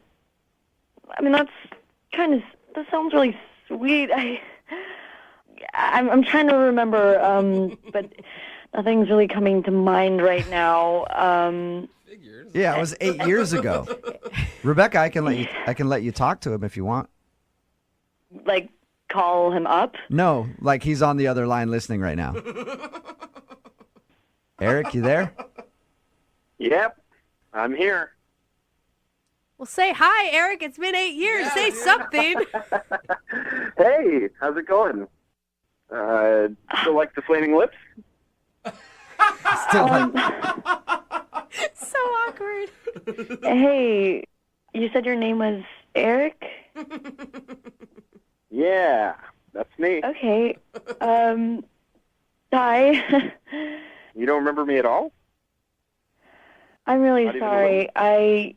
I'm trying to jog my memory here, but We were at the Flaming Lips concert, and we were singing along. We got a beer together. We ended up kissing. You gave me your number. Brown hair. Brown hair. That's it, Eric? Like, any more descriptors? Yeah. Yeah, we kept hanging out after the concert. We laughed a lot. You gave me your number. I mean, I gave a lot of people my number. It's been 8 years. There's been a lot of guys. Did that come out wrong? Rebecca, do you mean that how it sounds? I mean, no. I mean, like, I've met a lot of guys. I've gone out on a lot of dates. Yeah, well, I mean, it's been 8 years. Eric, I don't think was expecting you to stay celibate and wait for him all 8 years. Oh, wait. Did you have a motorcycle? No. Damn, I thought we were going to get somewhere. Dang it. It's a brown-haired motorcycle. Just a guy with brown hair with a beard. No motorcycle. Is anything jogging your memory at all, Rebecca? Honestly, I'm really sorry, but nothing's really coming to me. I'm surprised you don't remember anything. We talked for hours. We really connected. It was special. Do you remember what we talked about? The Flaming Lips. The concert we were at. I might have been pretty drunk at that point. I usually got pretty wasted at concerts. Yeah. So I'm really sorry. I mean, you seem really sweet, and it sucks that I can't remember anything. Hey, Rebecca, what have you been up to these past 8 years? You single now? You got a husband, wife? Yeah, I'm single. Awesome. I mean, I guess in the past 8 years a lot has happened, but I'm single now. Well, then I need to ask you if you'll go on a second date with Eric. Eric, would you like to go out with Rebecca again? Absolutely, yeah. Rebecca will pay for a second date if you'll go out with him again. Oh, Oh, do it. He sounds so sweet. He's a stranger. Oh, who cares? He's not a That's what stranger. dating is. You go out with strangers. It's just part of the game. He's an old friend from 8 years ago that she doesn't remember at all. But who knows? Why not give it a shot, Rebecca? you know what? You seem really sweet and cute. Sure, as soon as I find a sitter, I'd love to go out with you. What? As soon as you find a sitter? Yeah, I have a couple kids. It's been 8 years. I guess it has been a while. I mean, Well, I guess I should ask again. Eric, do you want to go out with Rebecca still? Oh. you better say yes, Eric, else you're going to look like the biggest douche ever. Hey, come on. Yeah. That does not sound like Awesome. Well, successful second date. You didn't say yes just because you're on the radio, right? No. No. You can hear it. Yeah, Eric, if you've been my thinking about her gosh. for this long, who cares if she's got like 8 kids? One per year. I'll go out with her. Yeah. Yeah, it'll be fun. All I right. don't know what to believe. Well, we'll send you guys out on a second date. Rebecca, thank you for your time. Thanks. I look forward to meeting you again, Eric. Awesome. And we don't really have many details about that night. Both of them, it's kind of cloudy for both of them. So who knows? Maybe he could be the father of one of those kids. No. That did not happen. Brooke and Jubal's second date update. If you go out on a date with someone and they end up blowing you off, don't try to get a hold of them. Have us do it for you. It's the best way to get things done. It's your second date update. Tina's on the phone right now. Hi, Tina. Hi, What's up? How are you? I'm good. Thanks for taking my call. Absolutely. Thank you for emailing us about a second date update. Now, your email was about a guy named Derek. Tell us about him. We went to dinner, and All it was really nice, and we talked and joked, and he was great. And I know you guys usually find out why the person's not calling. Right. Do you already know why he's not calling you back? I do know. Yeah. You do. What'd you do? What's the issue? I think he's embarrassed about something that happened after dinner. Uh-oh. What happened after dinner? We went back to his place, Okay. and we were making out on the couch, and he went. He Wait. He what? He what? Went. Like he Wow. finished? Done. Like, Oh, you finished. Oh, my God. He was really Like that. excited. Oh, my God. Dude, what did you do? wow. What did you say? There are so many things I want to say right now. I just, I could tell he was embarrassed, but... Yeah, I would be too. Were you guys naked at this point? I mean, was Oh, it... no. We had all our clothes on. You must be a really good kisser. Yeah, seriously. I think you're doing this just to be mean, just to pile on top of him. You're like, I don't even want a second date update. I just want the world to know what Derek did. So, have you tried to get a hold of Derek? I have tried and tried. The problem is every time he gets your text message, he can't reply. He's just too He excited. loses it. Guys, poor Derek. Okay, we're going to call Derek. So what do you want to say to Derek then? You want to tell him that, like, don't worry about what happened and you'd like to see him again still? Yes, absolutely. Things happen. We do things we get embarrassed about. It's All right. not a big deal. Okay. Jubal, do not make fun of Derek. I can't promise that. But we're going to call Derek right after this, okay? And see if he'll go out with you again. Okay, thank you. It's going to make his day. Guys. Hang on, okay? I remember when we broke up. Moving 92.5. Brooke and Jubal in the mornings. Second date update. All right, this is sure to be a great second part of the second date update. We've got Tina on the phone. Tina was hanging out with a guy named Derek. They went back to his place and were making out. And the best way I can describe it is that Derek crossed the finish line before the race even began. You guys, stop laughing. Would that be a good way to say it, Tina? Yes, I guess. Okay. And Tina knows why he didn't call her back because he's probably embarrassed. But Tina wants to let him know that she would like to see him again. Right. Has this ever happened to you before, Tina? No. Tina? Yes. We're going to call him right now, get him on the phone, and, ask him, I don't know. If Jubal. I usually say ask him, like, why he didn't get back to you, but we know why. So ask him if he'll... If he'll call me. Yeah, exactly. All right, I'm going to call him right now. It's funny, for his phone number, you just have to dial 3 numbers and it goes straight to him. Karma's going to get all of you soon. Hello? Hey, can I speak to Derek, please? This is he. Derek, what's up, bro? This is Jubal from Brooke and Jubal in the Morning. I'm moving 92.5. How are you? I'm doing good. I'm doing good. Are you you asleep right now? Nah, I'm just trying to figure out who this is. You said Jubal? Yeah, Jubal from moving 92.5. I'm calling you because I wanted to talk about someone that you know. Somebody I know. Mm-hmm. A girl named Tina. You went on a date with Tina a little while ago? Yeah, I did. Okay. Well, we do a thing on our show called the second date update, where if someone goes on a date with someone, things don't go exactly as planned. She emailed us about you. About me? Yeah. She really enjoyed the date that you guys had got on. She did. So did you, apparently. Really? Okay. Uh-huh. Flag. Okay. She says that you guys met and you were having fun and everything else. You went to dinner and then you went back to her place and were making out. And the date ended prematurely for you. I mean, prematurely? I mean, what do you mean? Okay. Is there anything that happened when you guys were making out that you were embarrassed about? Oh, my God. I know. I am so sorry, dude. Oh, God. Wow. Can you just... She talked to you guys about that? Oh, no. Oh, my goodness. I'm turning red. It's okay. It's okay, Derek. Derek, she thinks that's the reason that you're not calling her back. Is that why? Are you embarrassed? Like, hey, look, it happens to the best of us. Mm-hmm. I'm even more embarrassed that she told people. Derek, did you enjoy your night?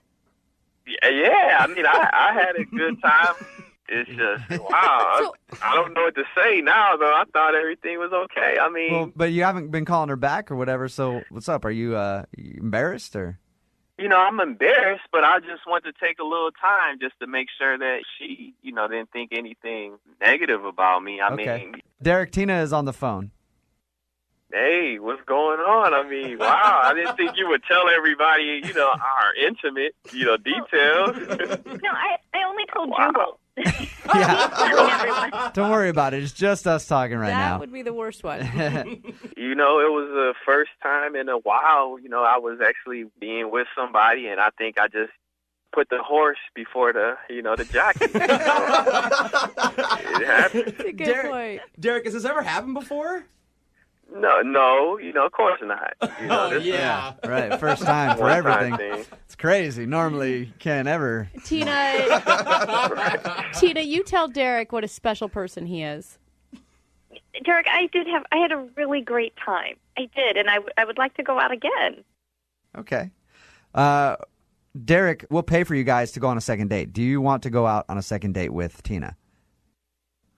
Well, we have to have a disclaimer this time that we don't speak about what we do after that. But I would assume we would have to, right? Yeah, you better go out with her. All the other girls in the city have heard this already, Derek. Right. Your options are very slim right now. I would go out with Tina again, yes. Okay. All right. Congratulations. Tina, he will go out with you again. So that's cool. Are you excited, Tina? I am. Thank you so much for helping. I would ask Derek the same thing, but I already know the answer. Oh, man. Brooke and Jubal in the morning.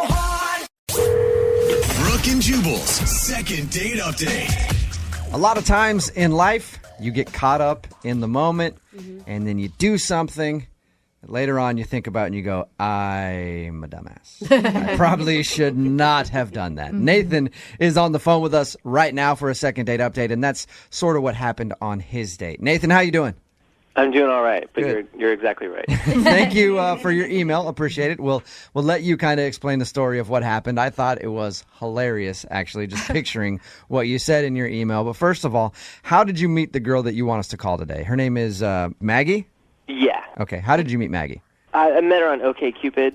I know, like, sometimes that's just, people look at that as a hookup site, but I figured that she was worth, getting to know a little bit. All right. So normally you hook up with all the other girls that you meet, but this one was special. Yeah. You liked Maggie. How long you guys chatted for a couple weeks and then decided to go out? Yeah, we set up a date for a dinner date. And what'd you do at your dinner date? Where'd you go? We went to this really great restaurant that I wanted to try. It had just a great water view. Oh, fancy. I called ahead to let them know if I could reserve one of the best seats, like with the best view right by the water. And they gave that to you? Yeah. Right. Do you have to drop a name or anything else? 'Cause next time, if you're having a problem with that, I will allow you to drop Jose's name. You can do that. Yeah, all they you will want. seat you by the back, by the kitchen. So you got the table that you wanted by the water. That's cool. Yeah. And you were still excited about this date because everything had panned out in person, right? She didn't turn out to be someone who, I don't know, looked more like Jabba the Hutt or something. No, exactly. She looked like her photo, which is rare. It's impressive, yeah. And how was dinner? Dinner was great. The conversation went well. The food was good. Tell us about the part that you think is the reason that you might not be getting a call back today.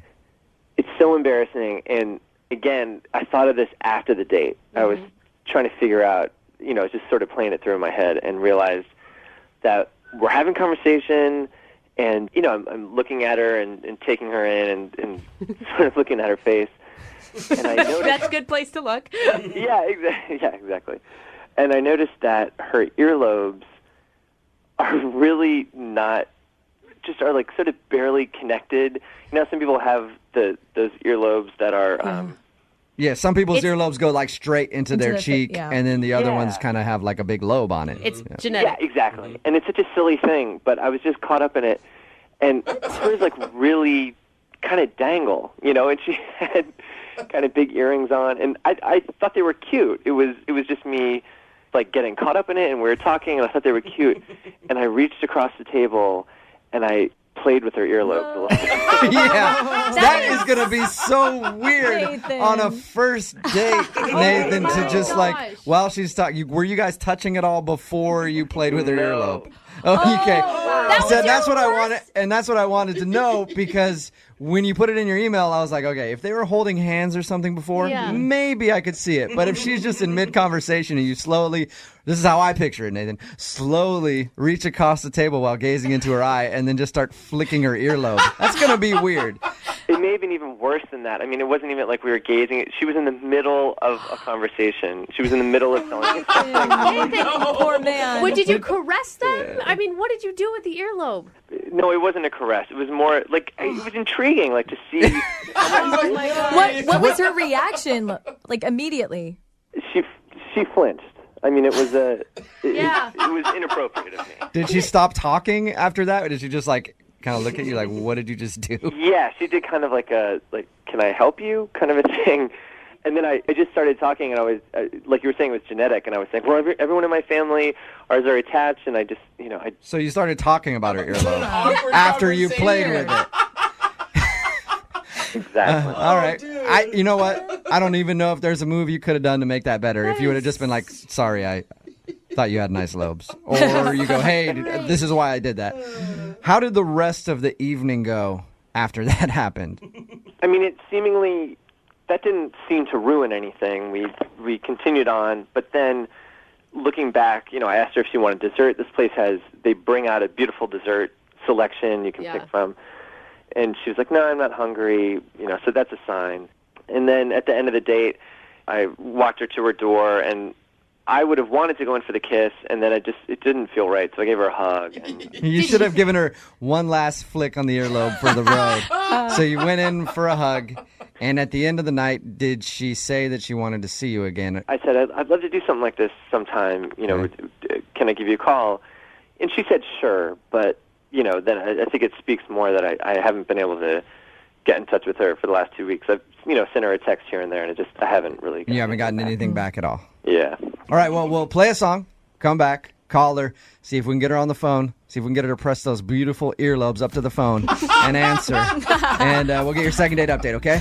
All right, thanks. All right, hang on. Moving 92.5. Brooke and Jubal in the mornings. Second date update. Hey, Nathan? Yeah.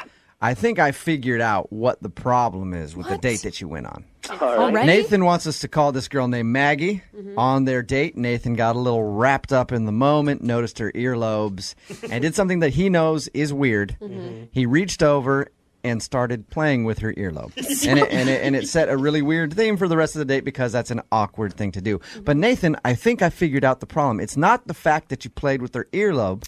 It's the fact that you didn't play with her earlobe enough. Everybody in here knows, Nathan, as soon as you go for the ear on a lady, you got to go all the way. Yeah, right. You know what I mean by that, Nathan. Yeah, I didn't commit. Yep, you didn't commit Did you all only, the way. Did you only play with one side? Maybe you should have gone for two. Yeah, don't be a lobe tease. Yeah.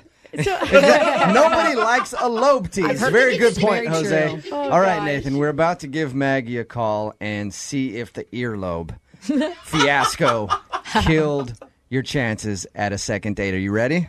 Yeah, I'm ready. Okay, I'm going to call her right now.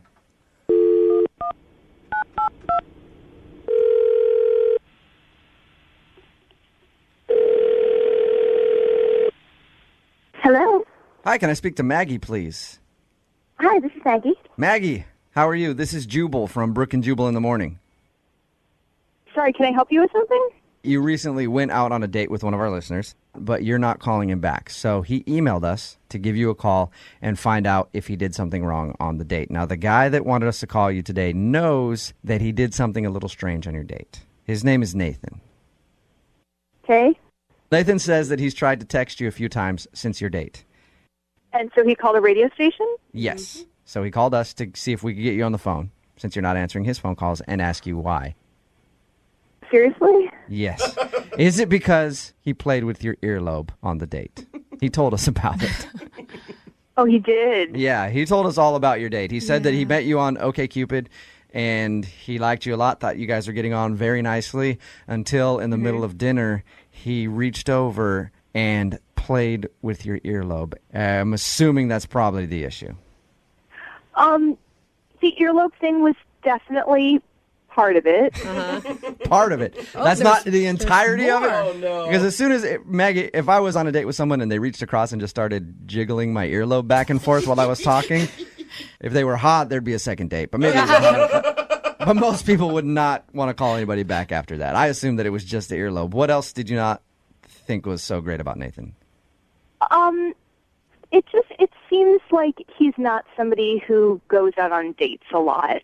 Was he just really awkward, like the earlobe thing, and maybe The earlobe thing was a little inappropriate, but he also he kept making like really out of date pop culture references. Hey, there is nothing wrong with that. I'm gonna just jump in and defend it right now. Woo woo is fine. No, Brooke. That's not. What do you mean? What do you mean out of date pop culture references? Well, it kind of seemed like he went out and memorized a bunch of stuff that he thought would be like relevant to like have a conversation. Like at one point he was like, "Oh my gosh, did you hear that Katie Holmes broke up with Tom Cruise?" No, stop it. Did he really say that? Was he joking?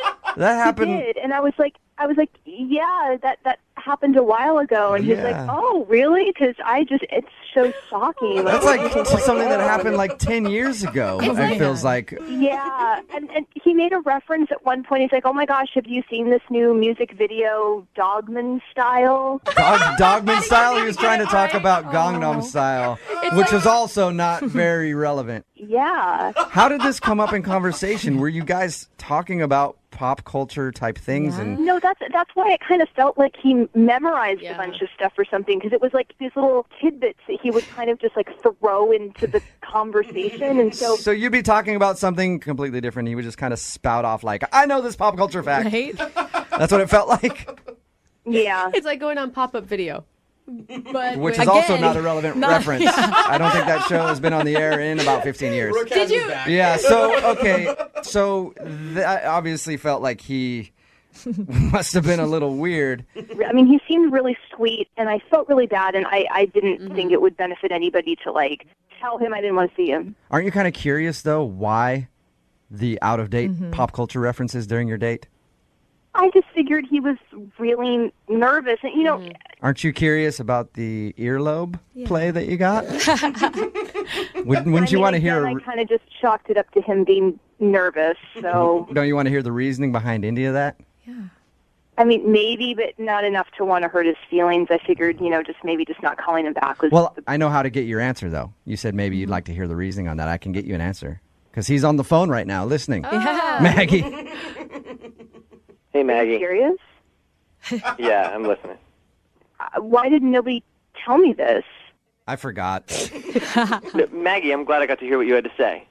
And I wanted to make a good impression. And I was nervous. I'm sorry I'm not, Mr. Pop Culture. But men and women like different things. And I have to admit I did a little online research before the date. Nathan, I don't think that she's Miss Pop Culture like you were thinking. Mm-hmm. Okay, and men and women are different. That's true. But did you just start reading things online to... Well, I know that the video didn't just come out, but I don't know how you pronounce that word. I'm Gangnam sorry. Style. Yeah, all right, whatever it is, and it's still the most watched video on YouTube. It's true. Yeah, it still is. So that's a relatable. I was trying to, and Tom Cruise has a new movie coming out, and so all right, well, people like Tom Cruise movies. And But Nathan, don't you think she'd want to hear about your hobbies or talk about your interests? I mean, you're interesting people. You could talk about that. Aren't you supposed to relate to people? But again, but you just kind of like to see if you guys naturally get along. I have to say something really quickly. I mean, I'm actually a little offended that you think that all girls are just kind of really into pop culture because, I'm the kind of person that, like, to relax, I watch, like, documentaries and I go to artsy foreign films and stuff, and the fact that you would sort of assume that the way to all women's heart is by People magazine that actually is kind of offensive to me.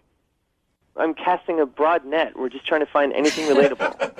That wasn't casting a broad net. That was trying to impress me with a very limited frame of reference. Well, Maggie, at least he put effort into it. He tried, he read, he prepared. Like, girls are on guys a lot of times for not putting enough effort in. Well, but I would have preferred for him to put effort in getting to know me. I mean, I was asking him a lot of questions about him. I didn't feel like I needed to go bone up on football and Playboy to impress him. Nice. Should have. But I wouldn't have been offended if we talked about who won the World Series 2 years ago. Or if you talked about Playboy the entire day. Nathan's like, why are you reading up on guy stuff, huh? Trying to... Who do you think you are? Look, Maggie, I was just nervous, all right? I would like to get to know you. And I would love if you made a suggestion for a second date, whatever kind of thing appeals to you. Beauty salon or whatever. I don't know. I mean, there's just... Truth be told, I might have just chalked the first one up to nerves and tried it again, but after this conversation, I really have no desire to. Really? But I think that everything Nathan has said to you is kind of nice. I mean, he's apologized. He did not apologize for the earlobe thing yet, but I guess that was not the biggest issue with you. I mean, it just sounds like Nathan was nervous. Yeah. I think I was most nervous because we had such a good rapport back and forth to set the date up. That's what got me nervous for the date is because I thought that was going so well. Okay. Maggie. Well, let me ask, Nathan, let me ask you a question, and then I'll decide. Other than the fact I'm assuming that you find me somewhat attractive or you wouldn't really want to go on another date with me, what is it about me that makes you want to go on another date? Well, I mean, first attraction is important. And you're passionate. I did like that you talked about things passionately, that you do seem intelligent and well-read. Maggie, would you like What did I seem passionate about specifically? I'm going to try not to let it get there. Maggie, will you go out on a second date with Nathan? We will pay for it, and Nathan can tell you in person what he likes about you and what he thinks is good about your passion and whatever. I promise. It's just going to be you and I talking about you and I. I won't watch any Housewives episodes and I promise I won't flick your earlobe. Yeah. I forgot all about that. Nathan, you do seem like a nice person, and I understand what it's like being really nervous on a first date, so I will go out on another date with you if we can agree to just not try to impress and just really try to legitimately get to know each other. No pressure or anything. All right. Yeah, all right. Sweet. That sounds great. And I won't be so awkward next time. I promise. That's okay. I understand what that's like, so it's all right. We got you guys a second date. Maggie, thank you for being understanding. Thank you for being on the show. I appreciate it. Nathan, Yeah. You are right. I can hear through the phone that Maggie has fabulous earlobes. I can hear it. Brooke and Jubal in the morning.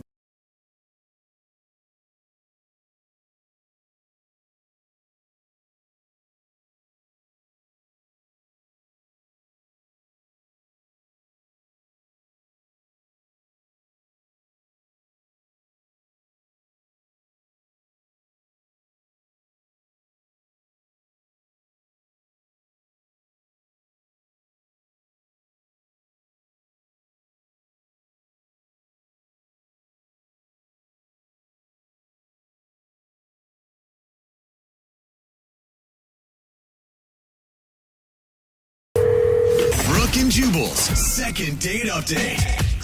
On the phone today, we got a guy named Paul who's not getting a call back after his date.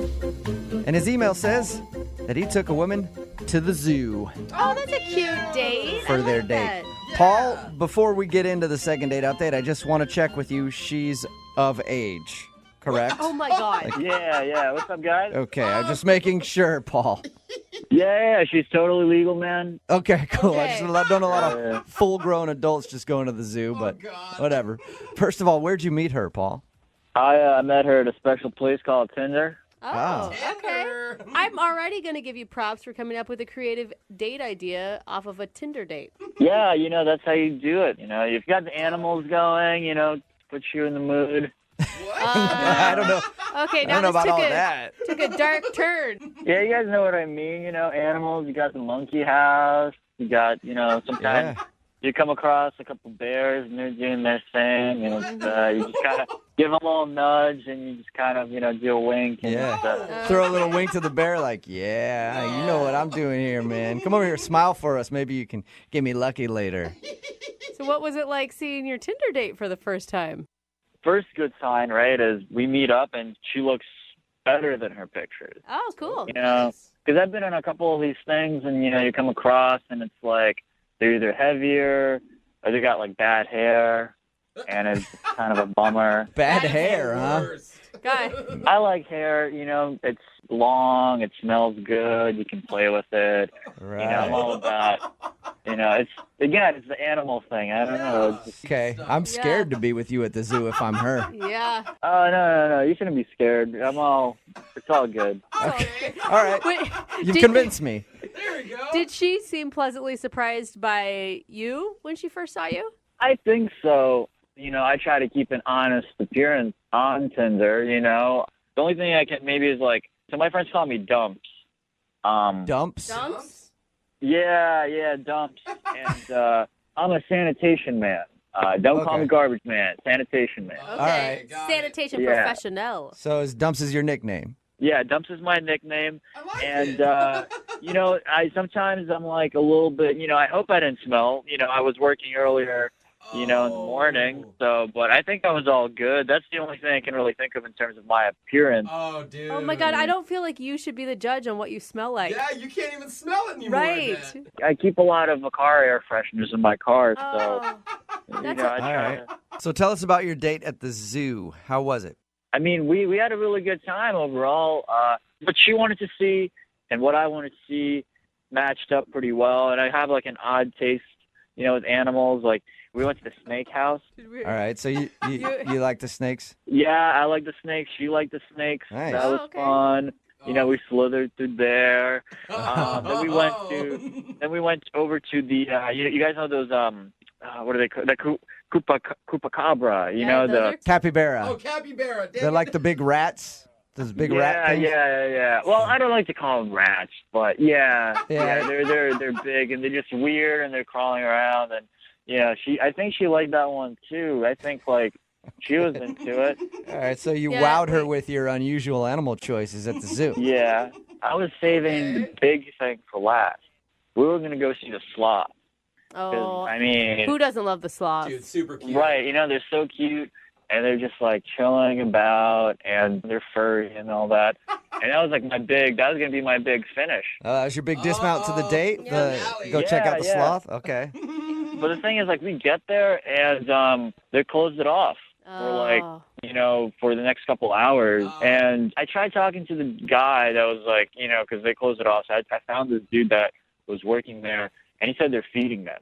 Okay. Oh, that would have been so awesome to see. Exactly. That's what I was telling him, and, I got a little worked up probably. What do you mean worked up? Are you like yelling at the dude because the sloth exhibit is closed? I don't know about yelling, but I definitely made him feel really bad for not letting us in. All right, so you were kind of being a jerk, it sounds like. Yeah.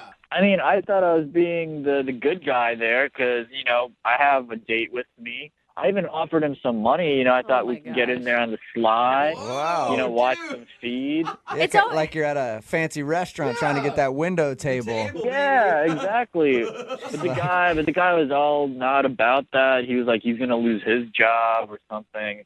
I don't know, man. I think it's a big con. They lure you into these zoos, these sloths, and then they just break your heart. Yeah. I'm going to tell you right now that 99% sure that yelling at the sloth dude is probably the reason you're not getting a call back. Yeah, well, it's their fault, man. No matter what. I just think that I think we finished it off pretty well, though. We kind of gathered ourselves, and it was closing down, and she just didn't really seem like she wanted to be in the zoo anymore. I thought, all right, because the sloths were supposed to kind of chill us out. My plan was sloths, then go to my car, listen to some tunes, Yeah, I see what you're saying. You see all the other exciting stuff. You go chill with the sloth that mellows you out. You go back to your car, listen to some jazz or something. I don't know. Yeah, roll the seats back a little bit, What?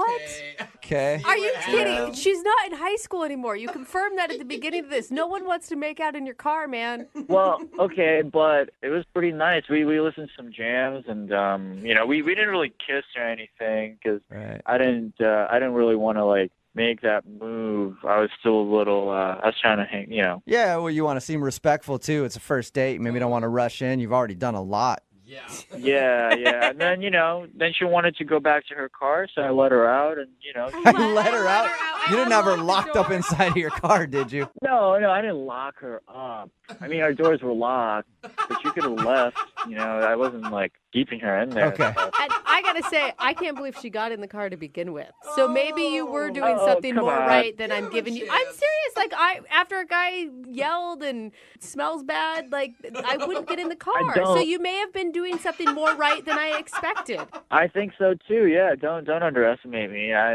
That's not my first rodeo. I have taken a girl to a rodeo before. That wasn't very good. All right, well, we'll maybe get into that another time. But right now, let's handle this date, okay? What's her name?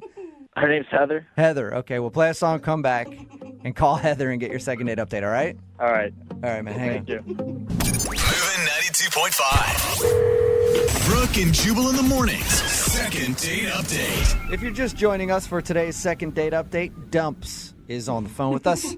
His real name is Paul. His nickname is Dumps because he works sanitation, and he's not getting a call back today from a girl named Heather who he took to the zoo. Now, in the interest of saving time, I won't go over the list of things he thinks went wrong on his date because there's a lot to it. Am I right, Dumps? I mean, two things we nailed down, but yeah. Two things nailed down. I mean, I know that I probably should not have yelled at the sloth guy. Yeah, if you missed it. One thing on Paul's date, he got very upset because the sloth exhibit was closed, so he caused a scene by arguing with one of the employees and trying to get it opened back up so he could show his date the sloth. I thought it would have been classy, but see them. I agree. A sloth is a classy animal, and it would have been nice for you to share that with her. Yeah. Did she want to see the sloth, or did you? Who doesn't want to see a sloth? Right, yeah. See? Good point. This guy. Yeah, there it is. Well, I'm going to dial her phone number right now, see if we can get her on the phone, and find out why she's not calling you back, okay? All right, cool. All right, here we go, man.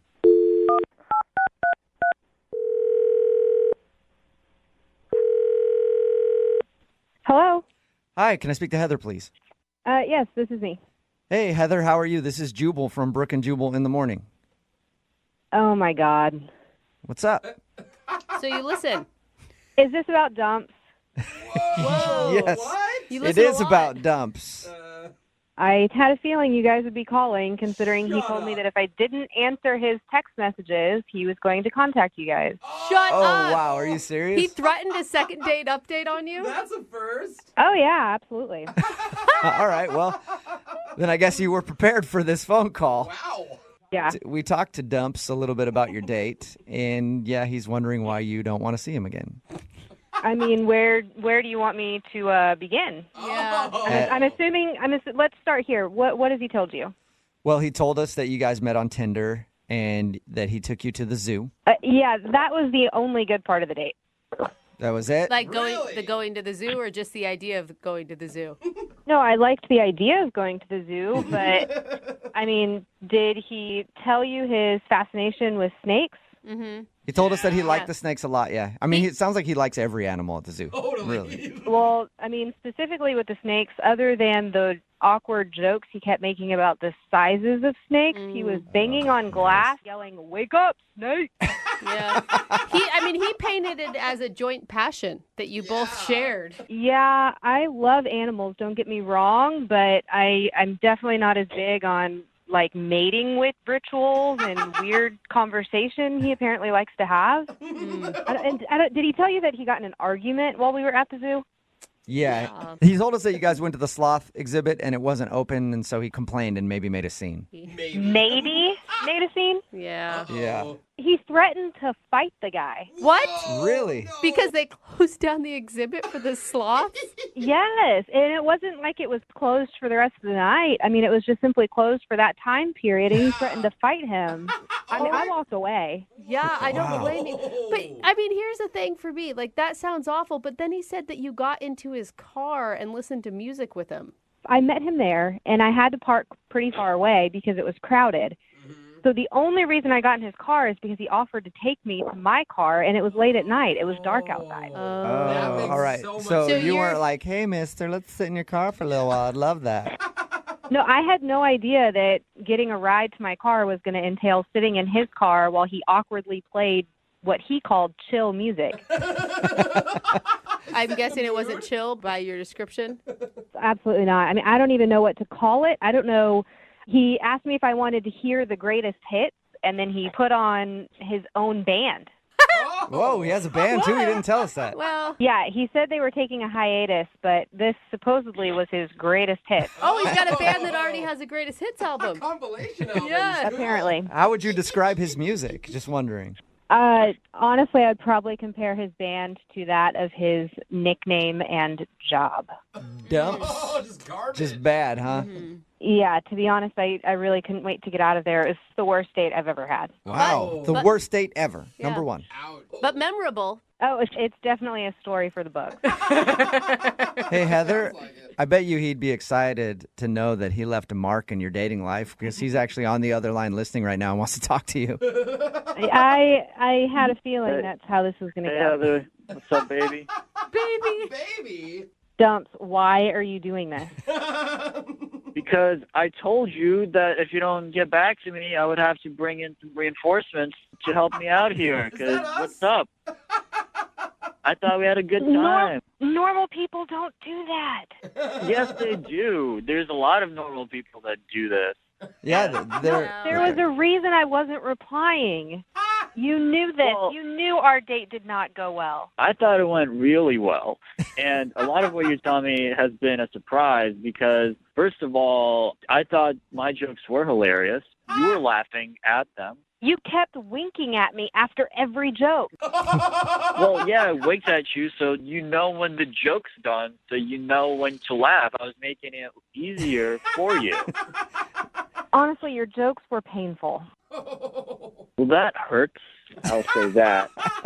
All right, so she didn't like your sense of humor, Dumps. Yeah, man. But what about, I thought I proved myself out there for you.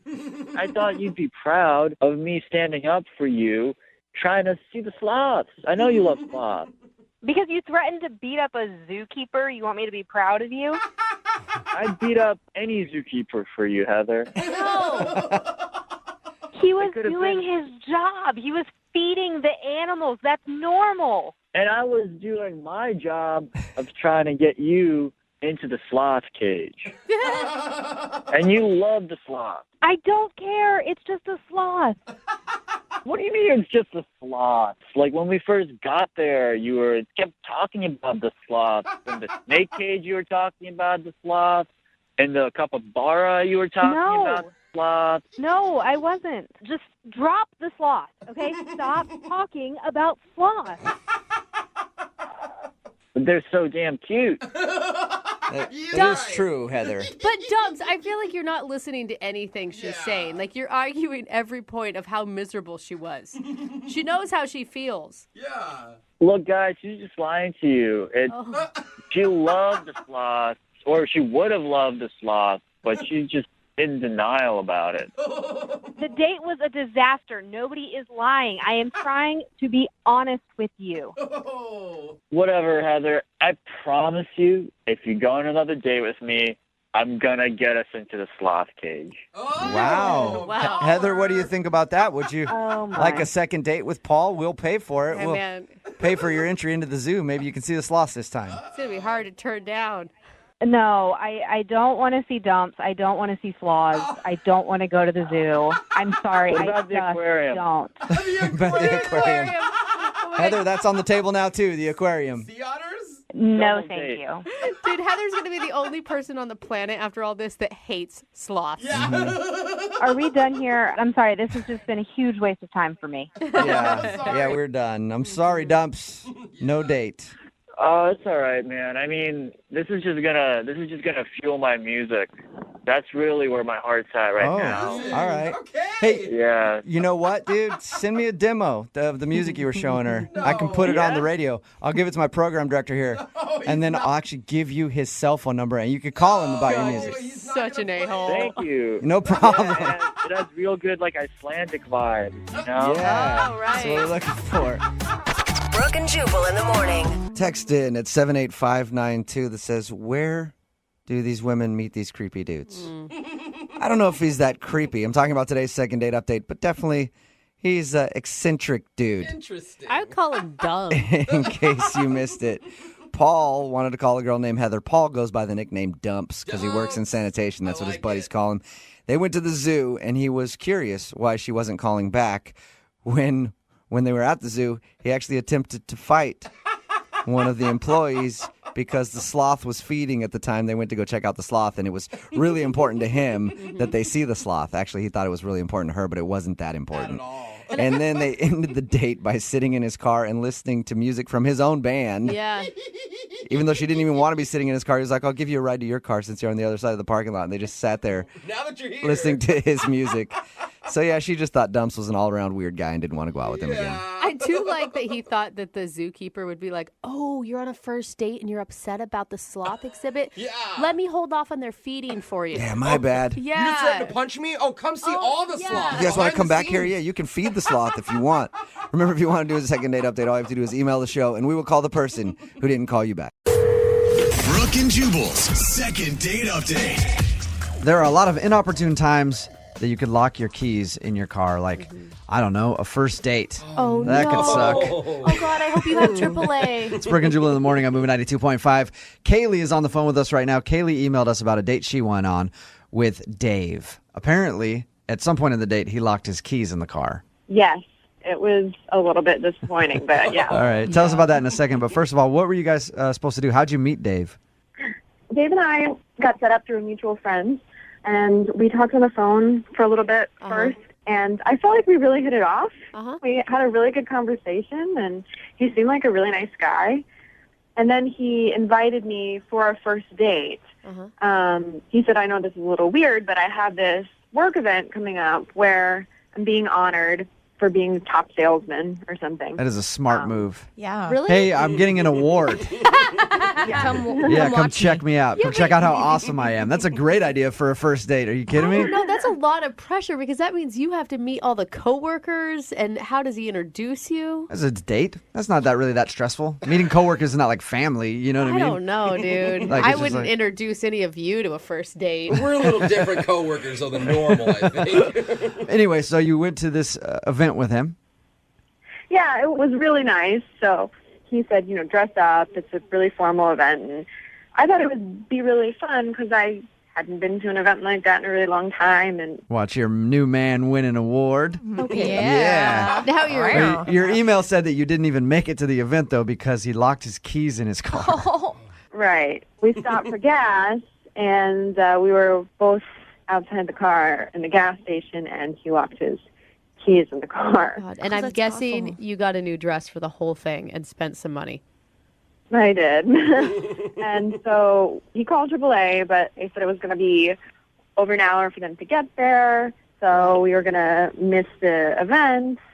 But, he was actually pretty sweet about it because he suggested, well, why don't we just have our date here?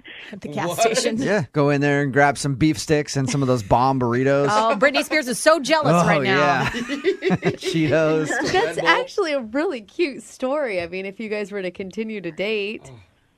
Yeah, well, that's what I thought. I mean, it was a fun little story. I mean, it was a little weird because we were all dressed up and we were eating hot dogs at the gas station. But I thought it was pretty cute, actually.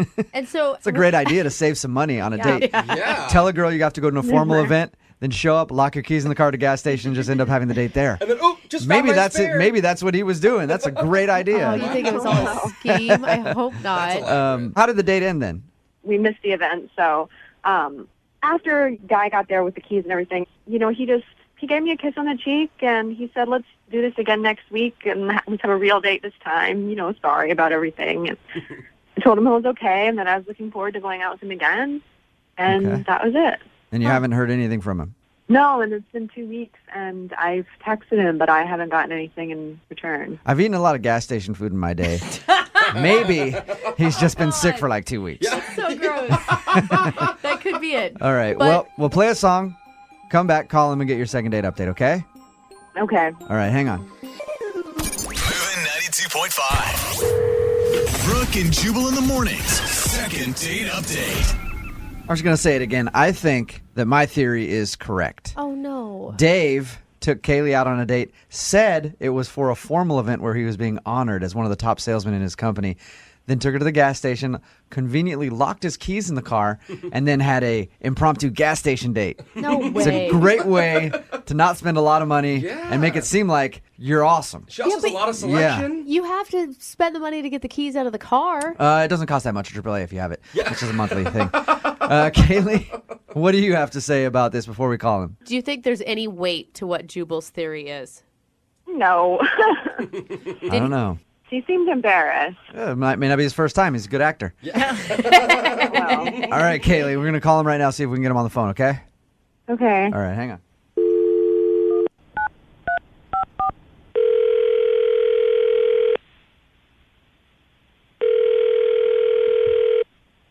Hello? Is David there? Yeah, this is Dave. Hey, Dave, what's up? This is Jubal from Brooke and Jubal in the Morning. I'm moving 92.5. How are you? I'm good. Who is this? Jubal from Brooke and Jubal in the Morning on the radio station Moving 92.5. Okay. Somebody recently went on a date with you and is wondering why you're not returning her phone calls. So somebody gave out my personal information to you guys? Yes, just the phone number. I don't know anything else about you other than that. It's a girl named Kaylee. Do you remember going out on a date with Kaylee? You locked your keys in your car and then spent it at the gas station with her? Yeah. The date really didn't turn out as I was kind of hoping and planning for. What? What does that exactly mean? Man, Do you just mean like you were taking it as a bad sign that all these bad things were happening on the first date? no, I mean, like, I actually locked the keys in the car on purpose. Oh my gosh, you did not! You did. Dirty dog. I hate when Jubal's right. I hate that so much. That's okay. So why did you lock the keys in the car on purpose? Well, it was my big night, Okay. getting honored with this huge award. You know what I mean? I just wanted to impress my boss. I wanted everybody to see me with somebody really, really hot. Yeah. And my buddy sent me a picture of this girl who was, like, really, really attractive, okay? Okay. But then I go to pick up Kaylee, but then this girl walks out to my car, and it's obviously not the girl in the picture. What do you? How like totally different girl, or she just looks different from her picture? it's not the same girl. Like, it's not like it was an old photo or anything. This is not the same girl as the text picture that my buddy sent me. This is like, I don't want to say like night and day, but it was different. You know? So you're not saying that Kaylee was a disappointment when you went to pick her up. Like, you're saying she was completely another person. Like, you called the wrong girl? No, it was like 20 minutes later, because I told my buddy when I was picking her up and everything, I got a text from him, and he's like, ha, ha, ha, ha. Gotcha. Your friend was screwing with you. You guys are so mean. Have fun at your big night, pal. So you hit this girl at a gas station? You called your buddy and were like, hey, I need a really hot chick for this event. He's like, I got somebody perfect for you. Found a picture online probably, sent it to you, and then hooked you up with Kaylee. Yeah, I mean, it was like a bad situation for So me. you locking your keys in your car at the gas station was just an excuse to not go to your work function. Oh. I panicked. I pulled the emergency cord. I pulled over to this gas station, and I was just like, oh, man. And I, like, locked my keys in the car, and I was just like, oh, you know, and I just, like, acted it out, and I, like, waited an hour to call AAA just to make sure we would never get there. You got me good. Oh, my, you were such an ass. I can't believe you did that. Wait, what? Dave, that's Kaylee. She's on the phone and just heard everything you said. I have never been so insulted in my life. You are son of a you. Wait, what? Yeah, hi, this is Kaylee. I heard What are you that on radio. You didn't tell me Kaylee's going to be on the phone. You didn't tell me that. You can't do that. Oh, come on. This was the radio. I just, like, called them. You told I had a really good time with you. No, look, Kaylee, this is like a really, really bad situation. This is coming off the completely wrong way. I mean, it was just a really bad. Well, I'm just like a joke. I'm just like a joke to you and your friends. You think it is so hilarious. Maybe it wasn't because, like, he's saying that you're not attractive, Kaylee. He said that you were different than what he expected. Well, what does that mean? He had to lock his keys in his car because I'm so hideous and he couldn't bring me to work? I still And can't Kaylee, believe it. he can't be the best looking thing on the planet either. No! Oh, my God, are you kidding me? Oh! All right. I liked him because I thought he had a good personality. Okay. But he is not hot. Dude, that is fair, and he's an ugly person inside. It was his big night. Where is your remorse? Are you going to apologize? Just wait for a second, and you know what? Put yourself in my shoes. Think how I was feeling at that time. I mean, this was like my big day. I mean, Oh, my God, You're going to ruin my big day. I have no sympathy for you at all. Dave, how are you not? I still don't get it. You have had so many opportunities to apologize to this woman. I'm not saying I didn't act dumb. I mean, I acted stupidly. Yeah, I panicked. I'm just saying I'm not the one who did this on purpose. I didn't try to do this. That's true. Hey, you know what? It's true. He didn't use her as a pawn. His friend did. Yeah, he just had to hide her at a gas station and feed her hot dogs. He didn't want to take her because he wanted to take somebody else. He was expecting He thought someone he was else. picking somebody else up. Dude, that's not cool. That's understandable. Hey, you know what? Then would have been cool if he said, you know what? My friend clearly pranked me. You're the wrong person. I don't want to go out with you. Yeah, you could be honest. Go back to the house. Instead, he still created an evening for her, and she said she had a good time. After all of those horrible things he said, he has not said I'm sorry once to Kaylee. He's not the one who used her. Yeah, I don't. And he's the victim of a horrible prank. I think we're forgetting that right now. A horrible Dave, I'm prank. sorry you were pranked. You apologize to him. Hey, at this point, I'd like to ask you guys if you'll go out on a second date. Dave, we will pay for you to go out with Kaylee again. I'm going to go ahead and guess, Kaylee, you're not interested in a second date? No. Amen. Dave, is there any way you want to save this and try to go out with Kaylee again? I would say yeah. I would like to go on a second date with Kaylee. Yeah, I think okay. she's a sweet girl. Okay. He's a good Yeah, guy. And I would like to show how sorry I am. Uh-huh. Really? You actually really would? No, he wants to save face so he can go out on a date with another girl later on. Right. I would actually go out on a date with Kaylee again, and I like to show her how remorseful I am about the whole situation. Yeah, I don't need your pity date. Thank you. Oh. Thank you, Kaylee. Oh, God. All right, well, there's your answer, Kaylee. I apologize. That was probably rough to hear. Yeah. And again, Dave, really sorry about the prank that was played on you. That is uncalled for. I'm so sorry, man. You stop laughing. Brooke and Jubal in the morning. Brooke and Jubal's second date update. The guy on the phone to do a second date update today scored a date with probably one of the hardest people to get a date with. Ooh. Really? You know, one of the hardest professions. They're used to telling guys no all the time. And you always dream about getting a date with them, but it never works out. Oh, I know what you're talking about I'm now. not talking about your local state senator. Oh, then Those we are not women on the same are page. constantly turning dates down. The male senators, they're easy to get a date with. Like, they just send you random messages on Twitter all the time. You have to turn them down. But the female senators, really tough to get a date with. But I'm not talking about that. I'm talking about a bartender. Oh, It is tough to score a date with a female bartender. It sure is. Because they're used to just drunk dudes hitting on him all night long, and somehow he did it. His name is Tom. Wow. He's on the phone right now. Tom, I bow down to you. Good job, sir. Well, yeah, I mean, thank you. Did you actually hit on her inside her own bar? You know, I did, but not probably in the way that you think. I wasn't gross about it. I didn't want to be gross about it. Oh, because I thought for sure you just pulled down your pants and said, you want some of this. That doesn't usually work for me. No. I've gotten kicked out of a few bars doing that, so I'm glad you didn't go that route. So how did you do it? Because I'm sure there's a lot of guys wondering. I know I've tried to hit on a few bartenders and always gotten turned down. Yeah, I mean, honestly, I had the fear in me that I was just going to get shot down. So, and I guess this is the embarrassing part. I was like, let's Google how you hit on a bartender. And there's a million articles. Really? I don't know why that shocks me.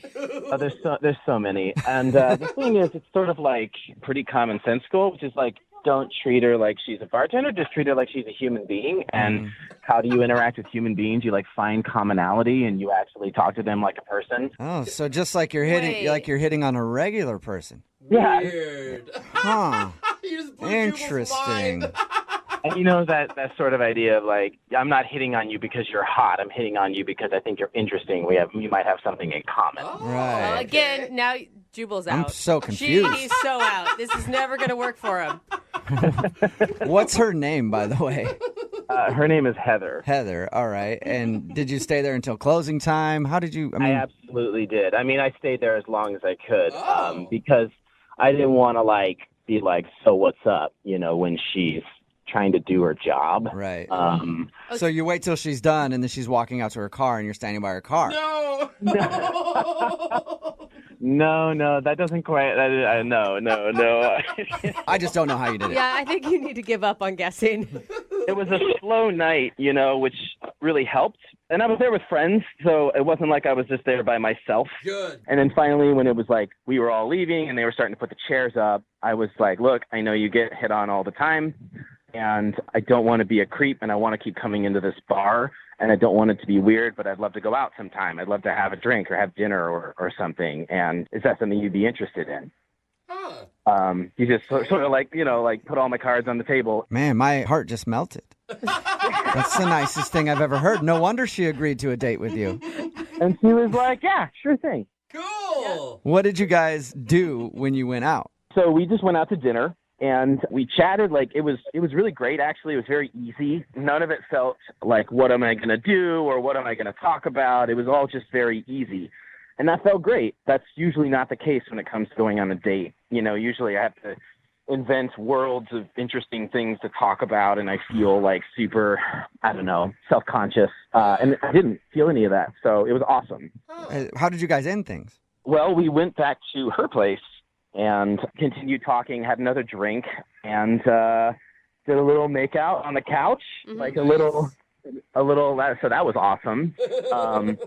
And actually her roommates came home like sort of in the middle of it, and that was super awkward. And they're bartenders too, and they all joined in. This fantasy gets better and better. That would have been great. No, that didn't. Damn. But no, that didn't happen. So we just sort of stood up awkwardly. I mean, we were like, there was no clothing off. Like, we weren't at that point. Right. You know what I mean? So it was just sort of uncomfortable, but also kind of funny. But that was a pretty good segue to the end of the evening. She's like, hey, my roommates are home. Like, I should hang out. And I was like, yeah. But then as she walked me out, we kissed again. So I was like, okay. I felt like if we lost any momentum, we sort of got it back in that moment. Right. You know what I mean? Well, that's great. Okay, I so mean, it sounds really sweet, to be honest with you. It felt pretty great, to be honest with you. why do you think she's not calling back now? I have no idea, and it's kind of making me crazy. Are you showing up to the bar every day and just silently staring at her the whole time? No, I haven't. I haven't been back to the bar just for other reasons, just because I've been too busy at work. But I also didn't want to show up and be like, hey. Creepy. Yeah. So I don't know. I didn't want to mess up my relationship to that bar either, and so now I'm worried. I don't know how many things I've messed up, or if I've messed up anything. She's a super cool person. Maybe she's just going out with somebody else. Okay. And it could be totally fine. It's the not knowing part. It's really hard. How long has it been? It's been a little bit over a week. Okay. You sound so normal and nice and respectful. Oh, thanks, guys. I feel like there's something that we're not getting. Wrong with it? Yeah, I don't know. All right. Well, we'll figure it out. We'll play a song, come back, call her, and get your second date update, all right? That sounds great. Thank you. Yeah, man. Hold on. Moving 92.5. Brooke and Jubal in the mornings. Second date update. If you're just tuning in for today's second date update, Tom is on the phone, and he wants to call a girl named Heather.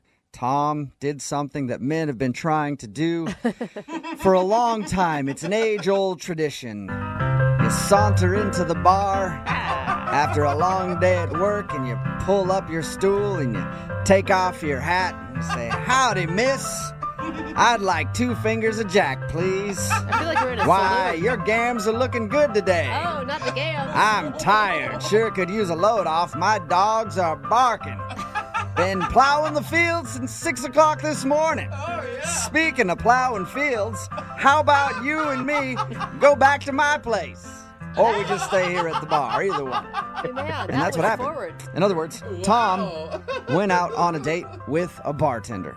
He got her number, they went out for dinner, and he says that they had a great time, even ended the night with a makeout session back at her place that was broken up at some point by her roommates coming back and ruining the whole thing. But she kissed him before he left, and then that's the last he heard from her. So we're about to call her right now and find out what went wrong. Tom, ready to go, Chief? Oh, yeah. Ready to go.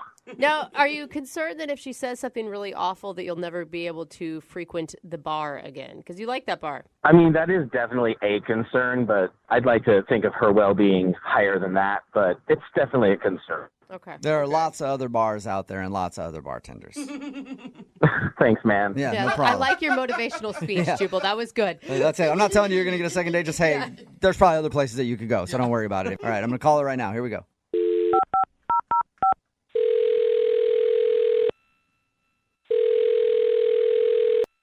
Hello. Hi, is Heather there? Yeah, this is her. Hey, Heather, how are you? My name is Jubal. I host the morning show, Brooke and Jubal in the Morning. Okay. How are you doing? I'm fine. How did you get my number? A friend of mine gave it to me, actually. A friend of yours? A friend of mine. His name is Tom. And you guys recently went out on a date. Tom gave you my number? Yeah. What the Why the hell would Tom give you my number? Well, we do a segment on our show called The Second Date Update. So Tom emailed us and told us about your date. And then... Oh, okay. He told you about our date. Yes, he did. And then he also said that he's confused why you're not getting back to him because he'd like to see you again. That's bullshit. I don't understand what the hell he's thinking. I am confused by your reaction. I think he didn't want to call you and ask because you've already proven that you don't want to talk to him because he's tried, I guess. Yeah. So he thought maybe we could get you on the phone and be successful. Oh, he's... okay. He sounded really nice. He sounded nice? Yeah, I thought he was nice too until I found out who he really is. Whoa. He was acting like a f***ing ass. I mean, I don't know if he told you the whole story. He said that you guys made out at the end of the night and you even kissed him again to tell him goodbye. That was the biggest regret of my life. I swear to God, making out with that ass. Wow. Really? What did he do? Because he sounded nice and he didn't mention anything about being a jerk on your date. Yeah.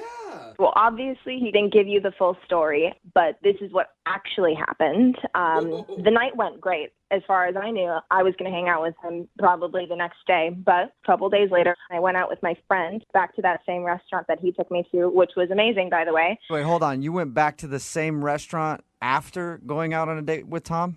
Right. Okay. So I went and we sat down And this other random server came up to our table, and she looks at me, and she goes, hey, would you mind having your brother give me a call sometime soon? Wait, what brother? Did you? That's what I said. I don't have a brother. I don't know what she's talking about. I've never been to that restaurant before other than with Tom. And Tom is not your brother. Obviously, Tom is not my brother. Right. So was she talking about Tom? I mean, I wasn't sure at the time what she was talking about, but she brings up seeing me a week and some days ago with some guy, my brother, I guess, and she talks about how she met Tom when he went out for a cigarette. Apparently there's a spot in the back where all the servers take their smoke break, and he was out there having a cigarette, and they started talking. And she said that they had made out, and clearly they had some form of a connection because she was pretty upset that he hadn't contacted her about it, and he said none of this to me. So wait, when did they make out, though? Like in the back alley while they're smoking, or later on? I don't know. I wasn't there. I couldn't tell you when they made out, but I obviously, I don't know this chick from a hole in the wall, and she claims that he was my brother, so clearly there must have been enough going on between them for her to assume that. That is I can understand why you think he's kind of a jerk then. No, he's more than a jerk. He's a f***ing asshole and a pig. So the only reason why I didn't sleep with him is because my roommates came home. I was going to call him later, and then I find out when I went to the restaurant again that he actually was cheating on me. Like, what the hell? Well, I don't know if you can call it cheating because you guys aren't really together. I mean, I get it. It's low. Right. Cheating might not be the word, but it's the lowest f***ing blow, and it's a disgusting move, and I would never want to be with a person who claims that it's okay to be with more than one chick in one night. Oh, man. I like Well, you. Heather, I mean, every side has two stories. Would you like to hear Tom's side of the story? No, I actually don't want to hear his side of the story. I actually don't even have time to be talking to you guys right now, but thanks for giving me a ring. Why don't you tell him to never contact me? Well, how about you tell him? Because he's actually on the other line listening and wants to talk to you. Are you f***ing kidding me right now? No, I'm not. So he's been on the line he's heard this entire thing? Yeah, you can say hi to him if you want. Let me talk to him. Tom? Listen, Hi. I'm so sorry. I'm so sorry. Yeah, you should be sorry. You're a f***ing pig. That's the grossest thing I have ever experienced. And thankfully, I'm all right, but you really need some f***ing help. Tom hung up. He did? Heather, So he Heather, is Tom, guilty. I thought for sure. He knew it was Tom hung up the phone on us. Yeah, he's a f***ing p***. Of course he hung up the phone on you. Oh, my God. I want to, Heather, I know you said you were busy, but can I try to call him back? I want to You talk can to do him. whatever you want. I don't care. I'll let you yell at him. He's obviously guilty if he hung up. If Right? he wasn't so two-faced, right? So if he didn't paint such a picture of such a nice, I don't know what happened. I'm going to try to call him back and see if he'll answer. Oh, my God. Hey, listen, man. I don't know what else I can say. I don't know what I can say. Hey, about Tom, this. This hang is on. all- Tom, Heather's gone. We let her go. Okay, so she's not going to yell at you. All right? Were you that scared of her? It's not that I'm scared of her. It's that I just feel like a complete creepazoid. What do I say to her? Is what she said true? Yeah, it's true. What, dude? What the hell, So what Tom? Why would you call us and not know what was going on? Well, I don't know. I mean, I went out for a cigarette break, and I don't know. I didn't think that date one was like we're exclusive. I don't know. It was stupid. It was really dumb. And you told the waitress that she was your sister? Yeah. Oh, man. I just didn't. I mean, honestly, I didn't know she'd ever find out about it. It was dumb. Like, Tom, what about the makeout thing that she was talking about? Did you do that while you were out on the date? Yeah. did I make out with a girl while I was out on the date? Yeah, like in the alley. Yeah, I did. We actually did a little bit more than make out. And I'm right here, Tom. Are you kidding me right now? This is unbelievable. Man, you guys said that she was not on the phone. Yeah. Sorry about that. God, I lied. It's a lot of liars. Heather, we weren't exclusive. I wasn't planning on it happening. Yeah, that's I'm fine. so I don't sorry. care. I don't care if we were exclusive or not, but it's called human decency to not sleep with two women within 2 hours from each other. That's all I'm saying. And how the hell did you get that done in 5 minutes in an alleyway? That's a long time. You're right. That is a long time.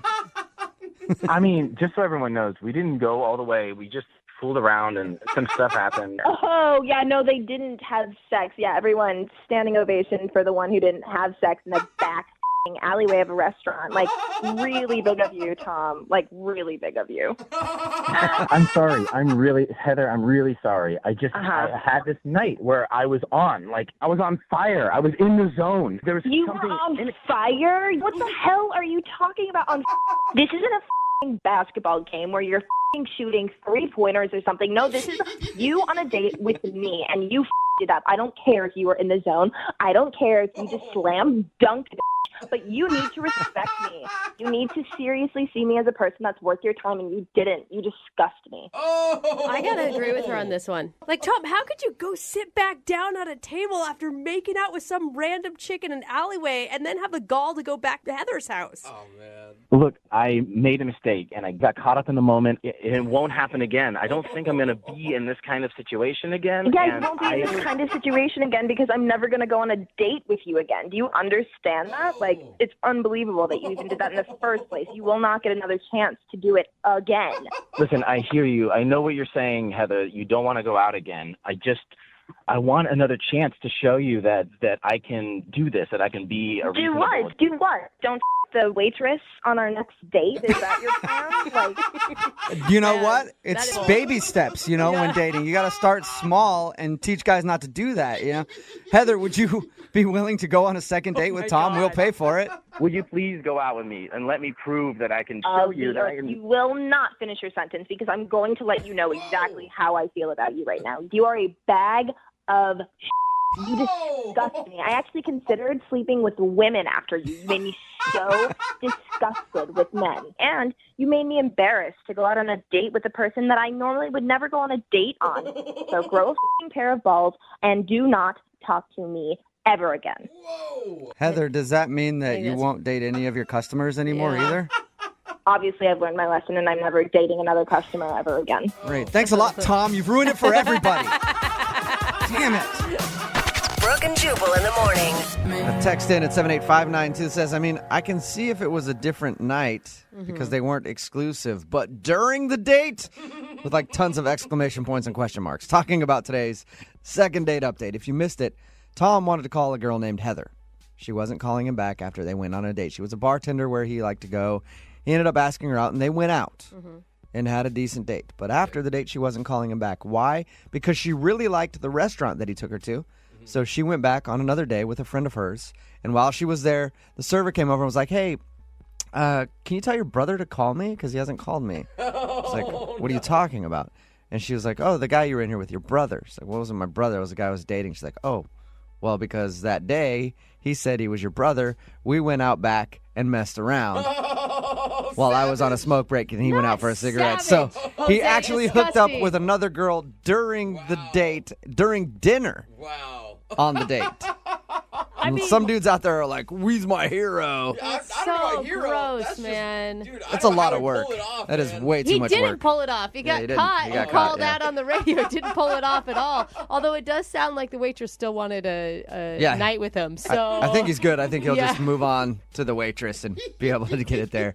Remember, if you want to do a second date update, all you have to do is email the show, and we will call the person who didn't call you back. Just if you hooked up with somebody else during your date, probably know you got caught, and don't bother sending us an email on that one.